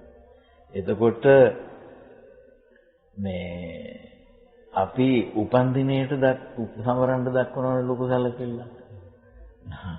නමුත් මේ උපන් දිනේට අපි ඊට පස්සේ පව් සිදු වෙන ඒවත් කරනවනේ මිනිස්සු. නමුත් දැන් මේක හරි භයානකයි. මිනිස්සුන්ගේ අනවබෝධය නිසා කරන වැඩක් මේක. ඒ නිසා මේ ಜಾති කියනකොට කන්දානම් පාතුභාව ආයතනනම් පටිලාභෝ. ඔක තමයි ಜಾති. ඔය ටික නැවතත් වෙන එක වළක්ව ගන්න නම් අපි විදර්ශනාමය නුවණින් මේක දකින්න ඕනේ. මොකද බුදුරයන් වහන්සේලා මේ ලෝක සත්‍ය දේශනා කළාට උන්වහන්සේලා අතින් මේ කියවෙන්නේ කලාතුරකින්. උන්වහන්සේලා ලෝ පහළ වෙන්නේ දුර්ලභ ලෙස.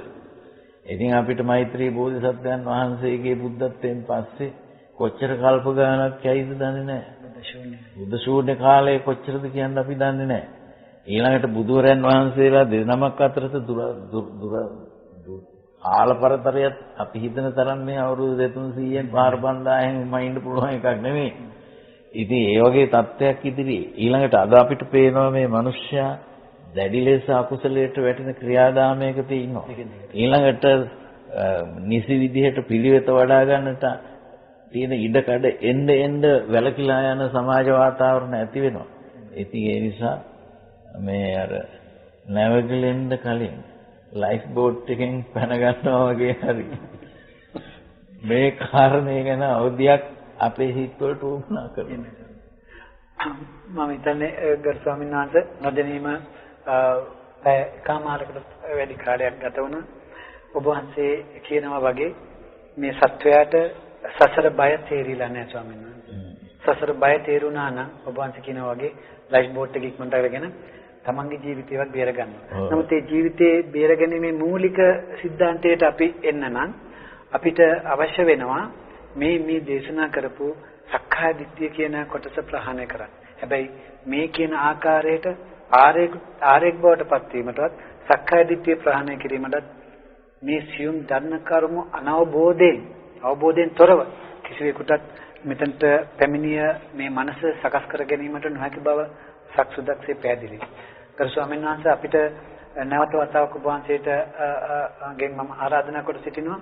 අද අපි සාකච්ඡාවට බඳුන් කර මේ නාම රූප විග්‍රහයේ ඉදිරි ඒ විග්‍රහයත් අපිට කාරුණිකව වදාරන්න අපිට පුළුවන් වෙයි. මේ නාලිකාව දකින ප්‍රේක්ෂකයන් විවිධ රටවල් වලින් ඉන්න ප්‍රේක්ෂකයන්ගෙන් විශාල වශයෙන් අපිට මම හිතන්නේ නාලිකාවට සහ අපිට විවිධ ආකාරයේ ප්‍රශංසා ගොඩනගෙනවා. මෙතෙක් කල සමාජයේ දීපනේ නොවුණු ධර්ම කරුණු වගේ අපේ ගරු ස්වාමීන් වහන්සේ අපිට ගෙනහැර දැක්වුවා කියලා. ස්වාමීන් වහන්සේ එසේනම් තවත් දවසකට අපි ප්‍රේක්ෂකයන්ට අප සමග රැඳෙන්න කියලා ආරාධනා කරමින් මේ උතුම් පුන් පොදින මෙන්න මේ කියනා වූ නාම රූප විඥාන ක්‍රියාවලිය පිළිබඳ කොතනක හෝ විශේෂයෙන්ම ත්‍රිපිටක ධර්මයේ තුල ත්‍රිපිටක ධර්මයේ සූත්‍ර පිටකේ පැහැදිලිවම මේ දේශනාවන් පැහැදිලි කරලා තියෙනවා. මේ පැහැදිලි කරපු දේශනාවන් තුළ තවදුරටත් විමර්ශනය කරමින් මේ කියන අපේ ස්වාමීන් වහන්සේ ගරු ස්වාමීන් වහන්සේ අපිට කියු ආකාරයට සෝතාපන්න තත්වයකටපත් වී මේ සසරෙන් මිදෙන්නට අවශ්‍ය කරන ධර්මඥානය පහළ වේවා කියන ඒකයන් ප්‍රාර්ථනෙන් අද දිනත් සියලු දෙනාගේම සමගන්නවා. ස්වාමීන් වහන්සේට නිවන් සෝම අත් වේවා. අපව මේ දැන්වත් කිරීම පිළිබඳ සියලු දෙනාටම පෙරවන් සරණ පතමින් අදත් අපගේ වැඩසටහන අපි නිමා කරනවා. පෙරවන් සරණයි.